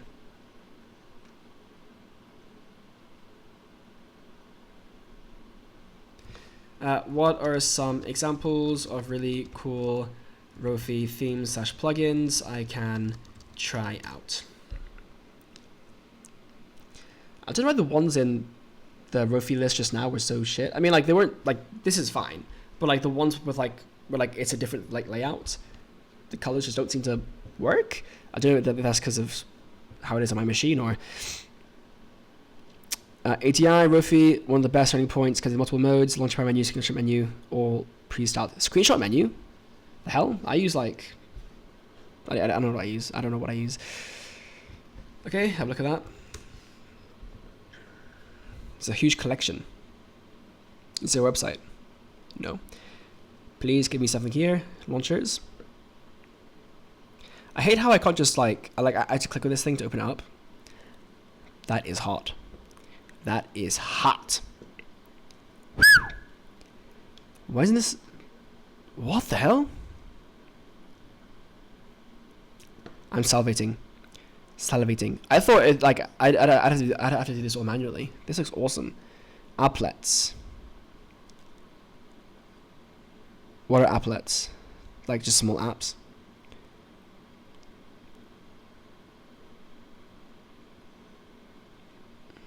Do I even need Quickshell? Low key. I mean, probably for like more customization, but and power menus. Yeah, I definitely could use a power menu for like logging out and stuff. I mean, I have a power button here, but I haven't programmed it to do anything because it's currently in Quickshell. Rofi is a window switcher, application launcher, and D menu replacement. Yeah. Okay, definitely need to check this out because that's awesome. Yeah. What else we got? Catpuchin. Yeah, no thanks. I didn't use that. Tokyo Night Rofi theme, Nordic Rofi theme, and dot file project. Okay. Plugins, Rofi Moji. There's a calculator as well. That's quite handy.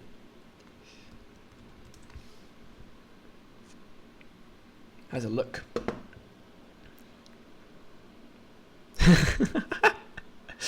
Literally. Okay.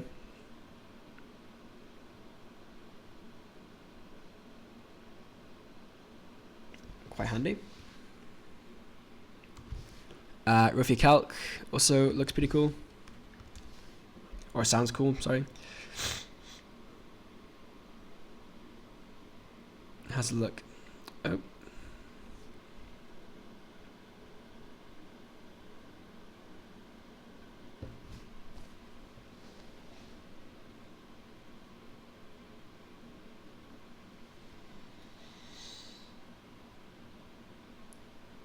He uses command line. Or like not command line, but like he uses typing as opposed to like a GUI, which is actually kind of cool. Okay, looks interesting. And yeah, dude, network manager as a D menu, I need that shit. Again, I was gonna code that from scratch in Quickshell, but if like this does it for me, I'm just doing that. At this point, I'm only using Quickshell for this at my lock screen, my bar and my lock screen, am I? And also this, I guess, activate Linux thing.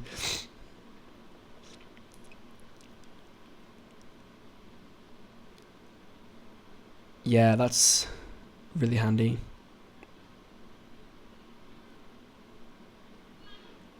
Have a look at that as well.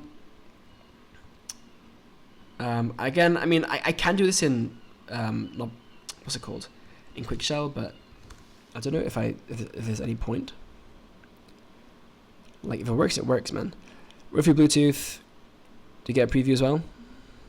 We do. Yeah, and I can make a button here in my hotbar that just opens it, right? So that'd be really useful. Like here right now, like I can see my thing here, but I can't click on it or anything. So that'd be cool. In fact, and I can have this launch the menu as well. This power button here can launch the menu through Rofi, which would be pretty cool. Full screen blurred power menu scripts. Blurred full screen Rofi power menu. Okay. So have a look for that. And yeah, so I'll have a look. Well, it was, I guess this has a power menu, right? That's fine. And then ClickFace was Rofi, clipboard history picker piped into D menu mode. Okay. Might have a look at that as well. We'll see. Wow, awesome. So, shit. This is crazy, bro. I have no idea. So I can close this now. Yeah, I do want to look into this Obsidian setup because it looks awesome. In fact, does this YouTube channel, which I closed? Well, I've bookmarked, it's fine. So I already have Rofi. Then how do I install this plugin? So everything is on Rofi 4, on art, sudo pacman, Rofi. I have that already, yeah. Then clone this repository. Where?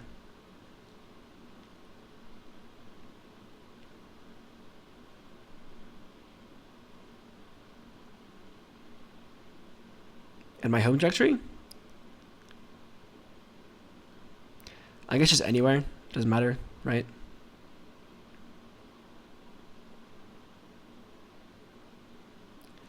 Okay, well, whatever. So let me go to my home. I have a lot of files. Like dot files. What the hell is this? What is zcomp dump?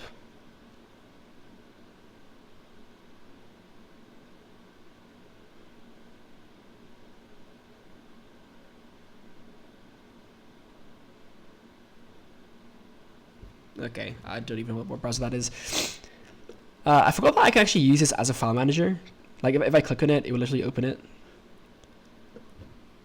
Like if I go into my pictures and click on it, will it open it up in Oculante? Yeah.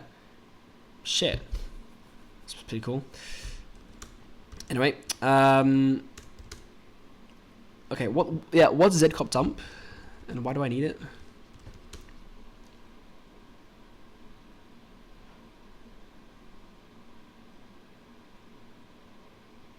Just for caching? Okay, fine. It's just kind of annoying that I have so many of them. Like, do I need all of these? Do I need all of these? I mean, there's the modification date, like May 21st.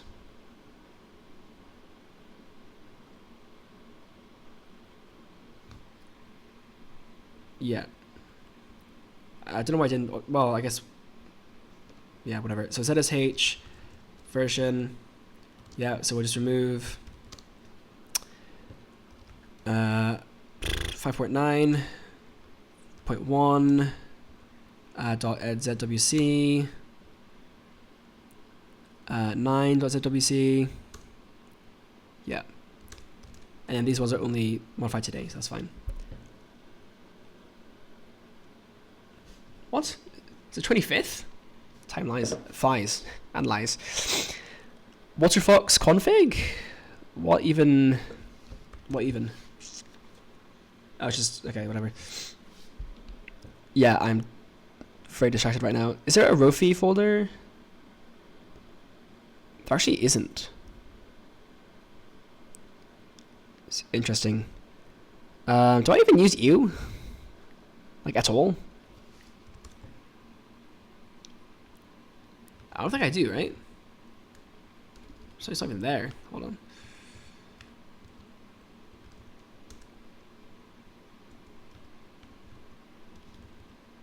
EU open bar. Yeah, I use it for my taskbar, but I guess I've uninstalled it now, so I'll just remove that because I'm no longer using EU. How did I go into it? I meant to remove it.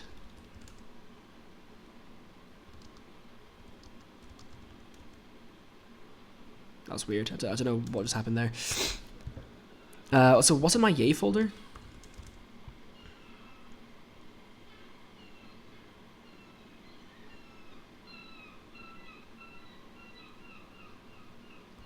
Do I need this?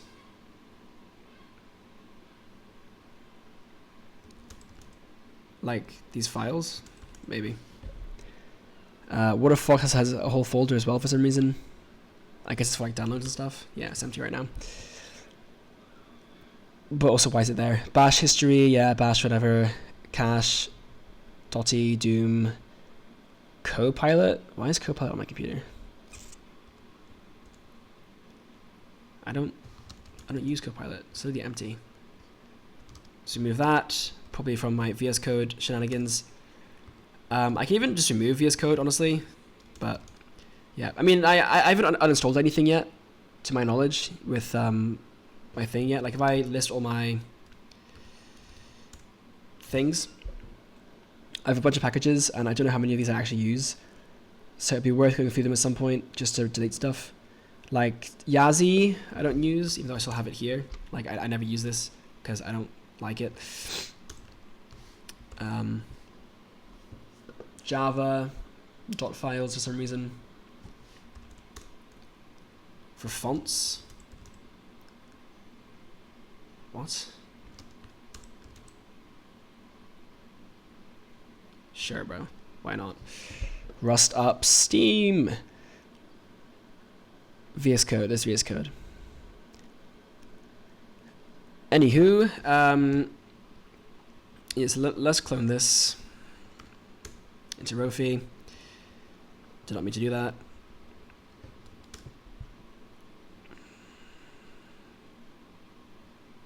Okay, change clone directory and make setup.sh executable. Oh, so that's what that means. Okay, so cd to Rofi, yeah. and we have ch. Yeah, because like if I should do this just like by default, setup.sh, oh, that worked. Never mind then. I guess I didn't. I guess I had permissions. Runs, right? Yeah. Like it literally has the X here, which means that you can run it. I actually did cover some Linux in university, which is kind of awesome. It is coming in handy. I ran it. That's it. Okay, so now what? Holy moly, I love this. I have app icons already. Dude, I just love app icons. I don't know why Qt has so much there. So now if I do Rofi theme selector, will it be the same? Probably. So let me not do that. And instead customize it. Edit this script and edit the following line to use the style you'd like. Change colors. Edit the color scheme you'd like. And we got previews, right? Okay. So yes, sorry, style and colors are different. So let's go into config/rofi/launchers. Is it here? You have to wonder why more of my .files aren't in .config. I could probably change those though. Yeah, there's Rofi. Do I even need to, can I delete this then? I'm going to presume I can delete that, right? Remove Rofi. Yeah. Just to kind of clean things up. So let's go to my config folder. Got a bunch of configs here. Chromium, ClangD, Claude. Cool. Just doing a quick scan real quick. What's Yelp? What is Yelp? Oh, for GNOME. Okay. What's Zap? I do not remember what that does. Oh, right, it's for WhatsApp. Yeah, I need to delete that. Okay. Also, Control L does clear, right? I need to use that more often. What was that? Clipboard. Wait, what? Control. Okay, I didn't know that. I put a control semicolon and it opens my clipboard. I had no idea. That's quite handy. Anyway, so cd into Rofi. If it exists. I could have sworn I saw just now, which is it's just Rofi. Just Rofi. Okay, so cd into Rofi. Yeah, just having a look as I go through.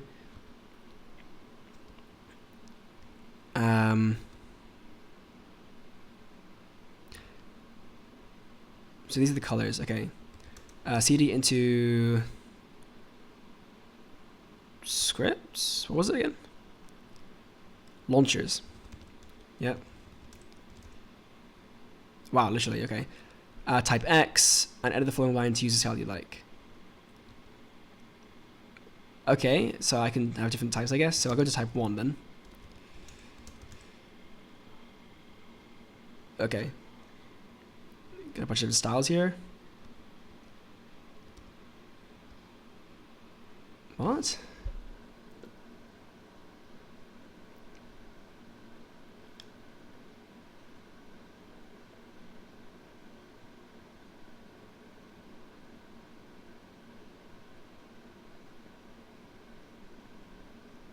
Okay, wait, so how do I change what type I want to use for my launchers?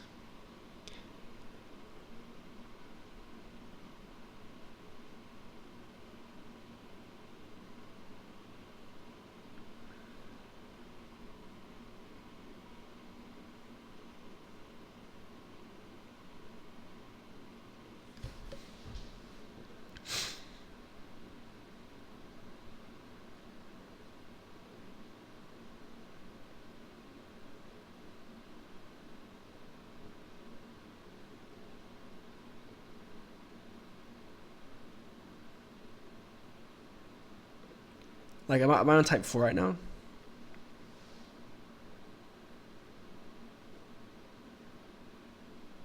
Ish. I put one this, yeah. This grid. Because it looks cool. So like, say I want the grid then, how do I have this?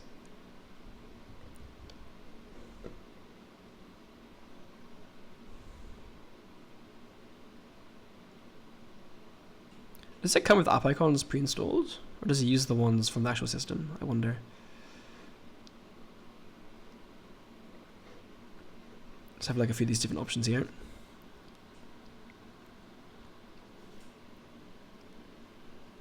I like... Why is it Google, bro? I like this one. But I don't understand how I use it. Like here, this looks like normal Rofi. Okay, let me ask Claude.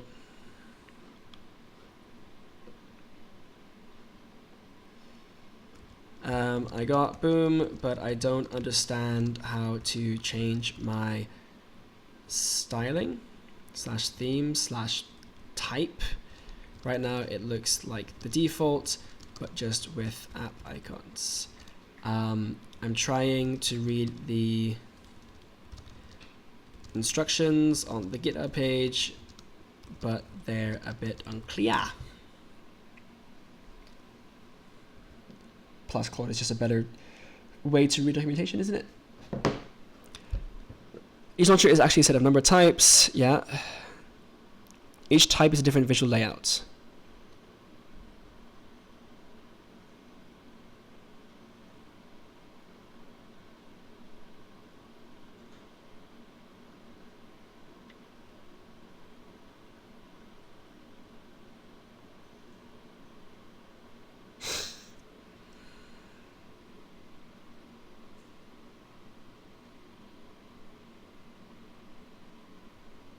Oh, wait, so like, I need to launch it like this? I see. So if I go to, okay, you think here, let's go to config / hyper, and looking at, hey, globals. Did I always have these icons? Yeah, globals, sorry, nvim, globals. I should be using Emacs, right? So let me do that instead. Just for the culture. If it even works. It does work. Yeah. Actually, no, fuck it. I don't want to faff around with this right now. NeoVim, globals. I don't know why that's so laggy. Right. Let's not delete it.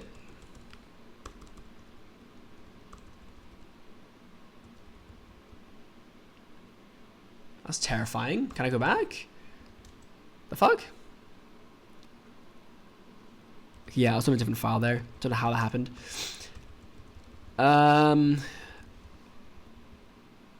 Did it always look like? No, it didn't look like this always.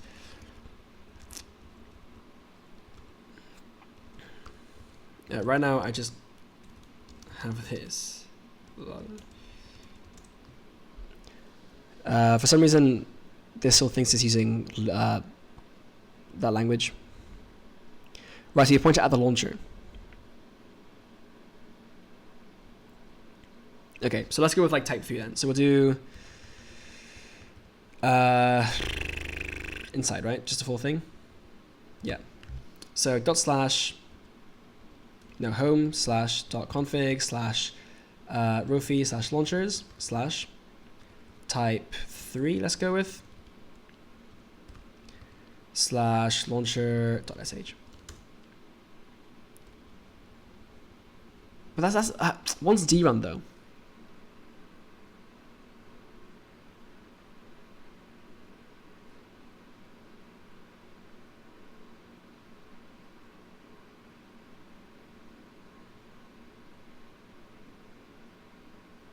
Okay, let's just do that for now. So save and then R. Nice. Wow. I mean, honestly, I'm amazed at how simple that is. Oh my god, it's so hot. I love the icons too. Okay, goes left to right. Yeah, I use Flameshot for fucking screenshots. Cool. Plant vs Zombies. Oh my god. Oh my god. So like I can search, right? Plant vs Zombies, OBS, right? Visual Studio, Emacs, client. Awesome. And it seems to be in app mode as well. Quickshell. Yeah, so I can't switch for Quickshell, but I believe I could before. So let me then switch these. Like literally just... Right, so now this is back to the normal old one.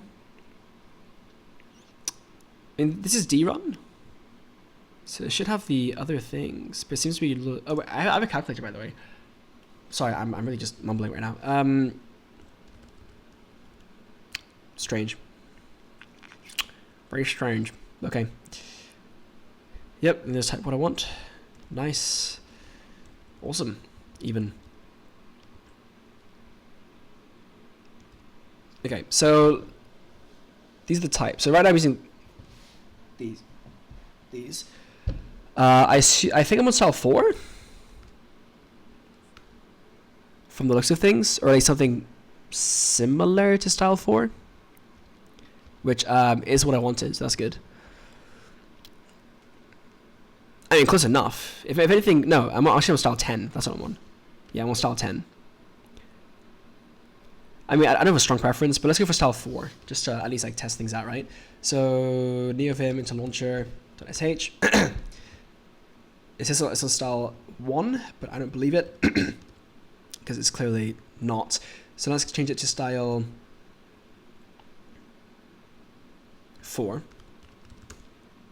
drun. So there's a command there. Okay. So let's go ahead and run that. Yeah. Okay, just checking that makes sense. Yeah. So it's not changing. How do I... Wait, this is on type 1, right? Yeah, I'm in type 1. So let me go out and go into the other one. CD type 3. Okay, that would explain why I didn't look normal. Launcher. I just realized I have L binded to LA, so I don't need to do the same thing. Like, I don't know why I forgot about that. Yep, do that.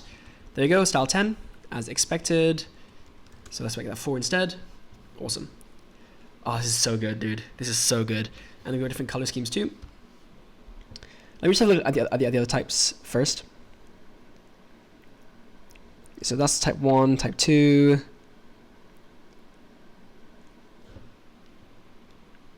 Seven different types. I'm not like sold on how these are organized. These types.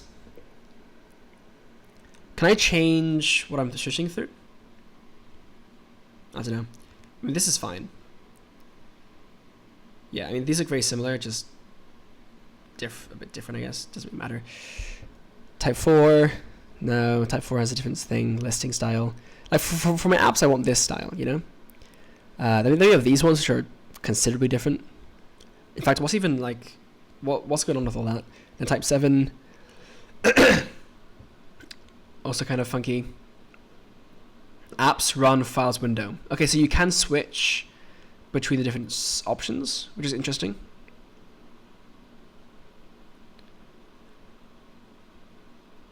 Ooh, I can switch to my files. That's actually quite significant. Let me go out and go to type 4, 5. What was it again? 7, right? Or 6? It was 6. How am I mistyping everything? CD. Right, so let's take the launcher there.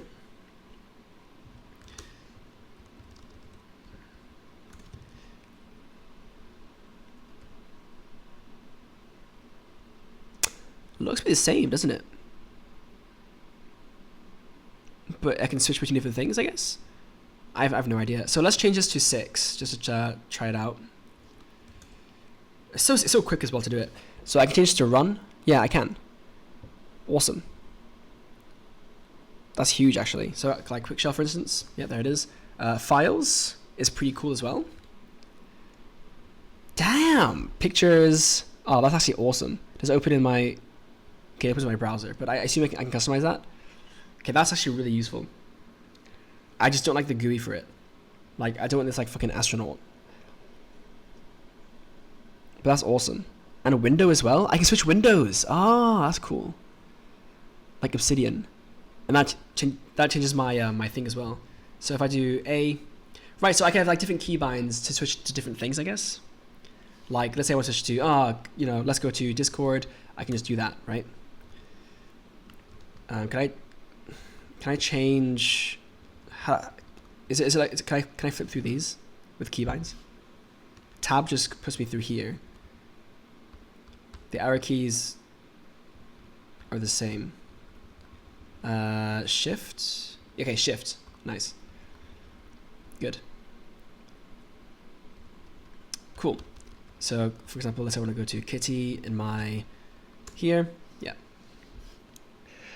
How have I never looked into this or known about this? That's actually crazy, because it just makes such a massive difference. Okay, so let me have a look at some other ways I can do that. Like here's another GUI that has all of them. Yeah. Although I don't love how it looks. Similarly, this is files and windows. It doesn't have run commands, which is interesting. To be fair, I don't use this much anyway, the run commands. Not this, but whatever. I don't use the run commands much anyway. Hold on, am I on drun? Yeah, it is drun. So let's try run instead. Okay, there we go. That's what I wanted. Like I never use this. If I want to run something, I'll just do it in the terminal. So to be fair, I don't need it. But anyway, I don't like the GUI still. I think like type 5 had it as well, right? Or even type 4, was it? Type 3? Like one of them had like a applications thing that I assume you can click. I think it was this one. Have a look at this. Yeah, same thing here. Yeah, this one. So I believe you can change what you're searching through here. So unless here, no, that's the wrong one. If I go back to type 3, right? Can I change what I'm searching through? No. So let's try type 2. Oh, so what's type 1? Just default, right? No, it's actually quite different still. But yeah, let's try this one. I don't know what style it'd be by default, but have a quick look. Yeah, so that's just a normal search. Whatever. And then if I go out of here and go to type 2 and go to the launcher, let's go for style 8, I think is what I'm looking for. Yeah, so style 8, and then can I switch? I can't. That's annoying. Why can I not switch? That's really weird. Anyway, save that. Okay, it was already saved or whatever. What's going on? Right. It's a shame I can't have what I want there. But I can just customize type 6, I guess, to look... Well, no, because I specifically want the grid. Like in style 9, you have the grid, right? I want that, but... Or like, I guess this one, style 6. Let's try that one. So type 7, style 6. So type 7, style 6. Yeah. Type 7, sorry. Yeah. Cool. It actually saved my directory as well, which I guess I shouldn't be too surprised about. So this is good, but I want to change the styling of it. Also, this fucking search icon's horribly off center. So I think I need to go into style 6, right? That's not right. Style 6. Yeah, there you go. And then this gives me all my options. Cool. Indentation is absolutely whack. It seems to be mixing tabs and spaces. So just fix that real quick. Here as well. I don't know what's going on actually. Let me move this to a different thingy for now. It did get JetBrains, which is nice. And it's got the font size too. So I can make it bigger if I wanted to. Like let's say 14. Yeah, that works. I think 12 might be good. Thing is, I wanted to fit all the names.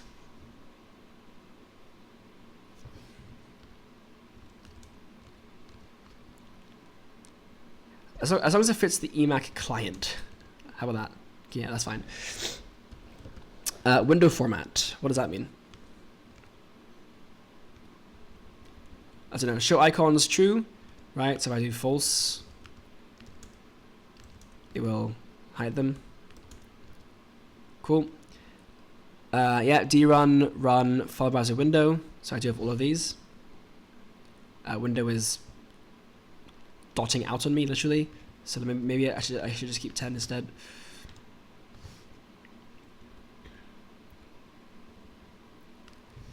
Okay, and these are the titles. So wind. I don't know. App, file, window.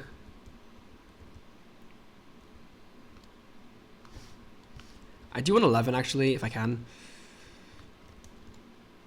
Yeah, I can. Okay.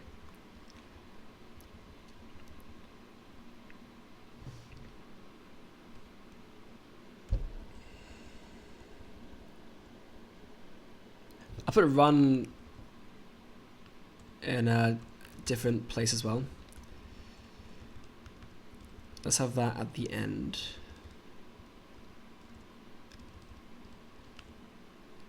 There you go. Yeah, just because like that's like the least important. App, file, then window, then run. drun, app, yep. Okay, display formats. What's that mean? Okay. That's just for the app for some reason. I don't know why I would want that though. Window format, I don't know what that means. WC, if I remove that.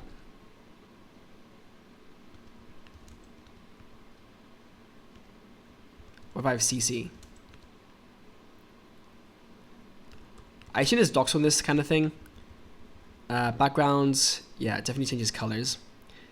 Window, in fact, where are the colors? Color schemes here. How do I change the color? It said it here somewhere. Edits, colors.rasi, file, and edit the following line to use a color scheme you'd like. Okay, will that override? They got applets as well, which is cool. We've got screenshots, volume, quick links, power menu. Yeah, I mean, I want the power menu. Battery's pretty cool as well. Change theme.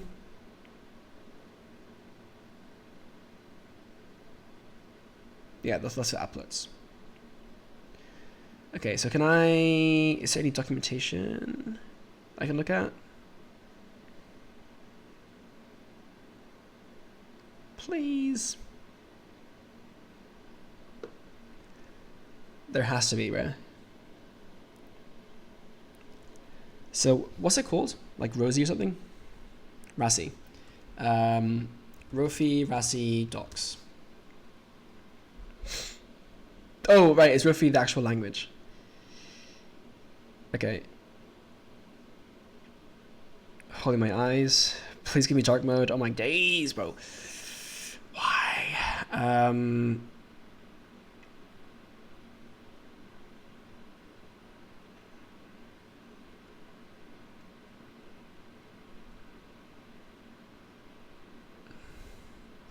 Okay, this is way too thingy. Let me just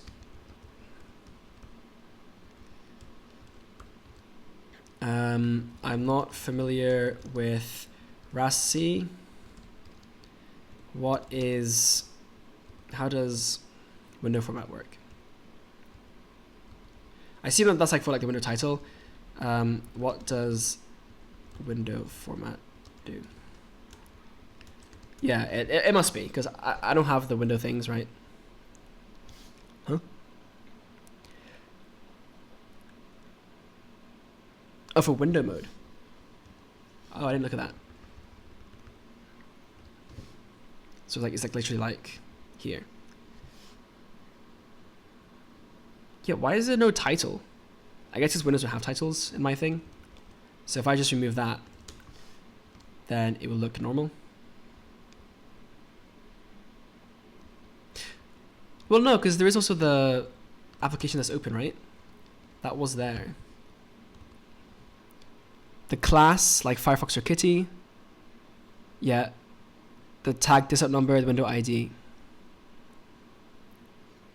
Inbox, Gmail,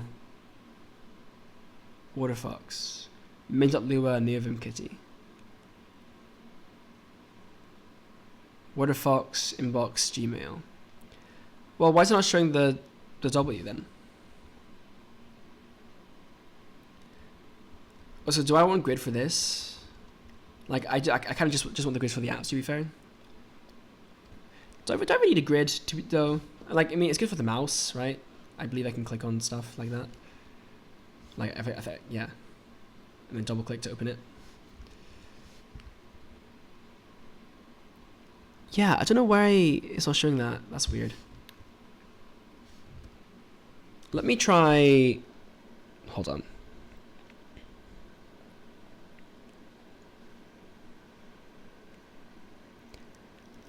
Maybe I should use one that isn't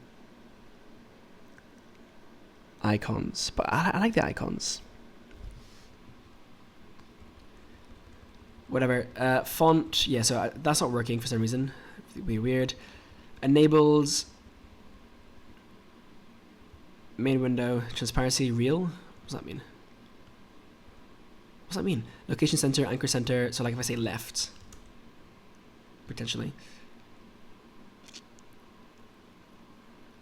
Yeah, I need docs for this. Like I don't know what to do.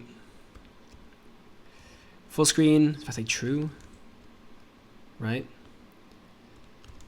Width is 1000, which may be too much.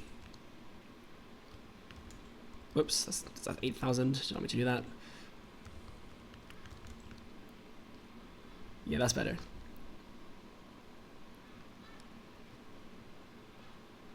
Although it's off center, which is not nice.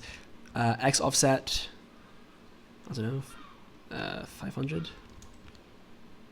There's nothing. How did I quit? Genuinely, how did I quit there? I don't understand. I just use PX. So there's nothing. Okay. Enables border radius, let's say 0. See what happens. I guess I changed the window, but not the elements, right? Yeah. What does this mean? Okay, just sick. If I just crashed it, I think I've just crashed Rofi. Okay, awesome. P-kill F Rofi. Try again. There you go. Background color is okay, so it does use the background, but that's from here, right? So like if I change this to, I don't know, just black. Yeah.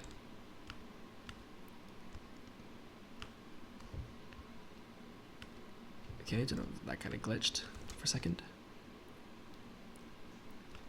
Okay, I will change those. Main box. Yeah. Okay, so there's a lot I can change here. Not as nice as like say the QT controls, because that'll be more customizable, but not bad. Ooh. Oh, holy moly!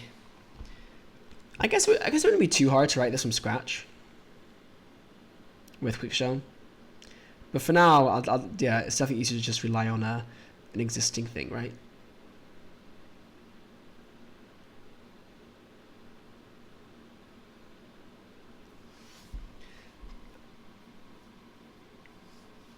Okay, so I'm gonna keep that for now and style it later when I feel like it. Yeah. Cool, and I'll check out the other things later too. Rofi emoji.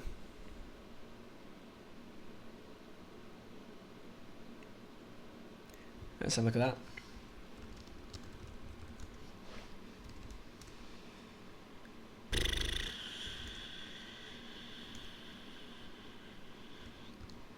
Rofi emoji. No. Rofi emoji. There you go. So it does use Rofi's default theming. I assume I can customize that though. I wonder if I can customize it using the thingy. Yeah, I can, because it'd be a Rofi launch command, right? I think. Cool. So, say like so on Discord. Get skull.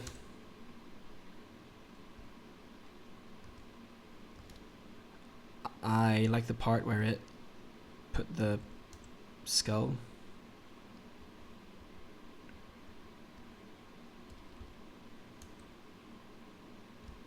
Am I using this wrong?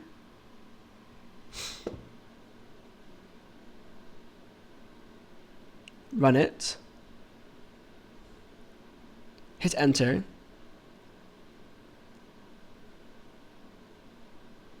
That's weird. Why isn't it doing anything?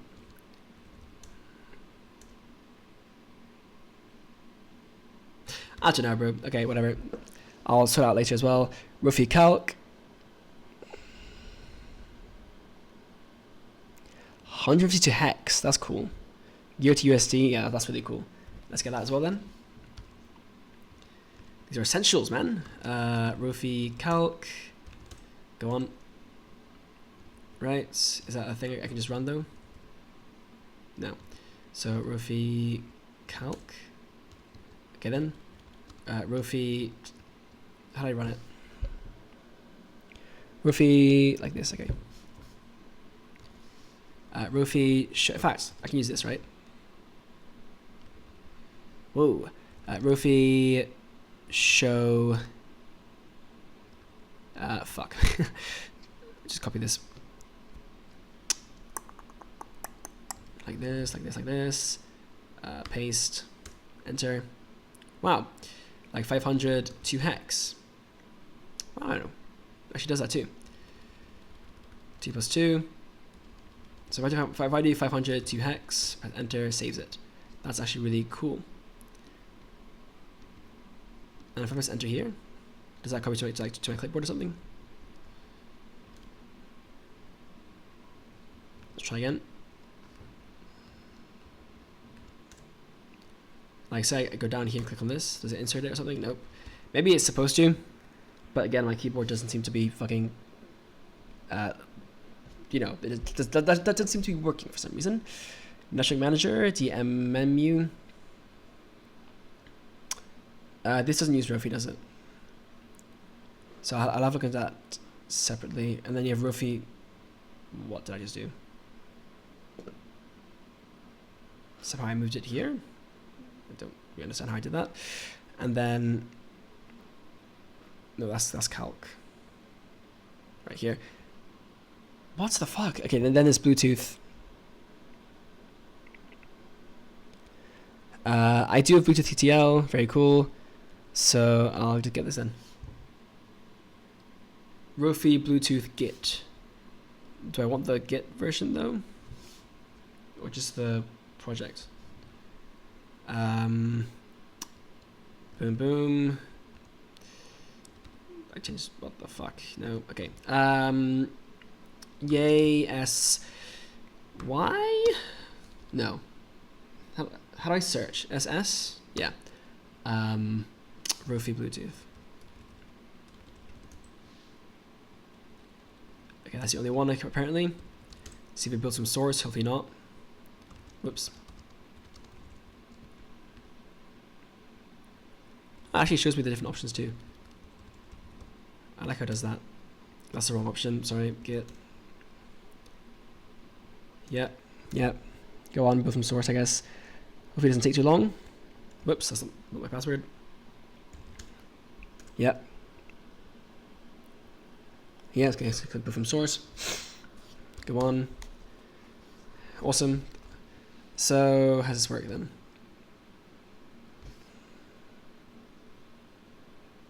Just run it.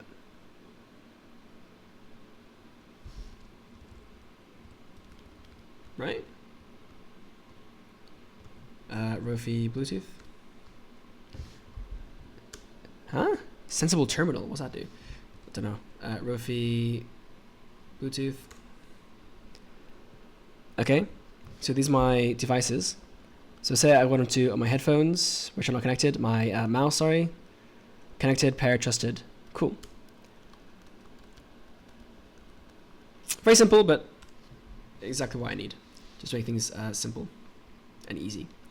Okay, and then this is, yeah, Rofi Network Manager. I don't know which one's the best.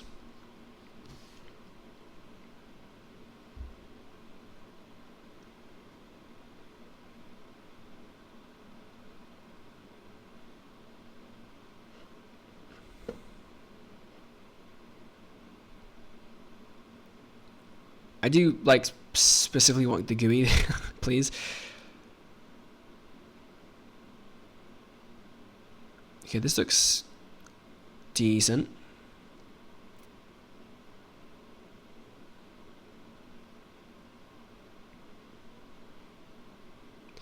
I don't know if it'll be in the AUR though. I mean, it is 18 stars.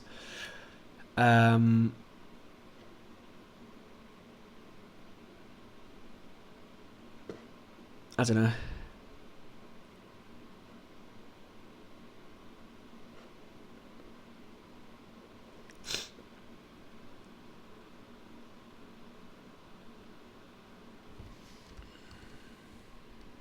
What would be a good network manager for Rofi?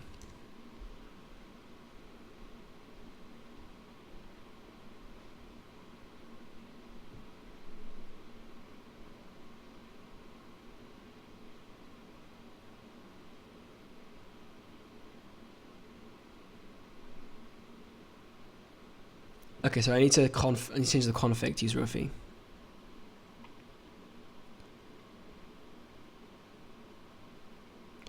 There is the Rofi network manager, like this one. But I should use menu based. But I can do that, okay. It'll automatically inherit whatever Rofi theme you're using for launching.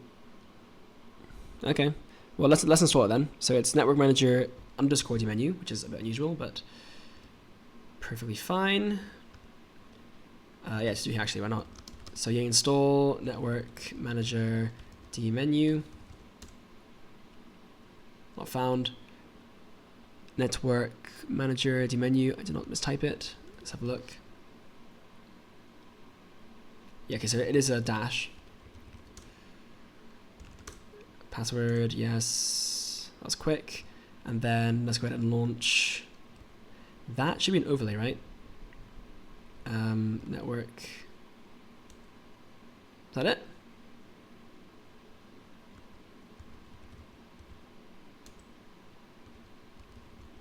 I don't know. Network manager. This one.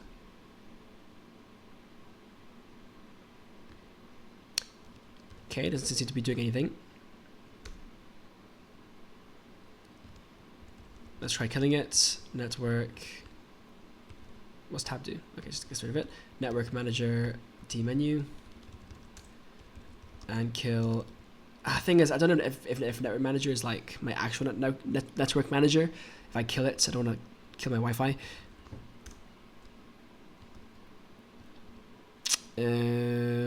Okay, I installed it and ran network manager dmenu, but nothing happens.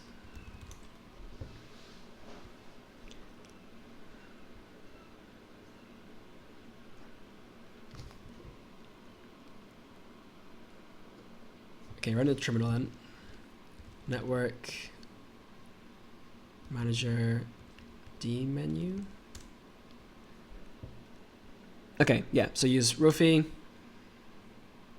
cool. Nice. Got my Wi-Fi's here. Oh, this is so much nicer. I went to a job thing the other day, and I literally like had to connect. Like I wanted to get to the Wi-Fi, so like there I was just sitting there using fucking, you know, the terminal trying to connect to the Wi-Fi. It's a cool flex, but it's, you know, it's not particularly convenient. Anyway, nice. So that's cool. I've just, you know, given myself a bunch of useful things, which is nice. So now this will open, right? If I do network manager menu, yeah, cool. I've just disconnected from my Wi-Fi. Not what I meant to do. Let's run that again, please. Yeah. So here are my options, and then I just say go here, connect, and activate it. Cool. So I guess I could remake this in Quickshell. It's just a matter of like, can I be bothered to? And I get very little benefit from it as well, right? Like I get fuck all benefit. Well, okay. Well, the benefit is that I get more control over the styling. And I'm not relying on 2 different services for the same thing. So I guess there's that. But whether I like, do I care about that though? I mean, like, look at my bar here, dude. Like, it's nothing particularly crazy. Like, it doesn't look particularly crazy. Just, I don't know. I think I'm probably just not going to do it because I'm a lazy person anyway. So, anyway, cool. So that's been a very interesting little exploration there. Did not expect to do that. I still need to go and look at the Emacs docs at some point, like I said I would, because I do actually need to have a look at that. But yeah, cool. That was a good rising session, I guess. Oh, Obsidian, right. I'll look into the guy's Obsidian theming later, because it's not really that important right now. But yeah, I'll keep on messing with these, customizing these, and see what happens. Because to kind of complete my rising, I've I need the Bluetooth manager, my audio devices manager, my network manager GUI, like all GUI things, power button, like actually being functional. Like these are all things I've been meaning to do, but I thought I would have to do I would have to do them through Quickshell, so I never took the time to do it. But like if like this is so simple that, you know, it will suffice without me needing to do anything with Quickshell. So awesome. I'll finally have a functional computer. You know, that isn't crazy hard to use. Or well, tedious to use, I should say.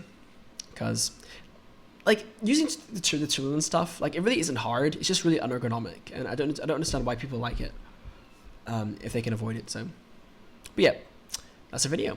Subscribe to see Emacs stuff later.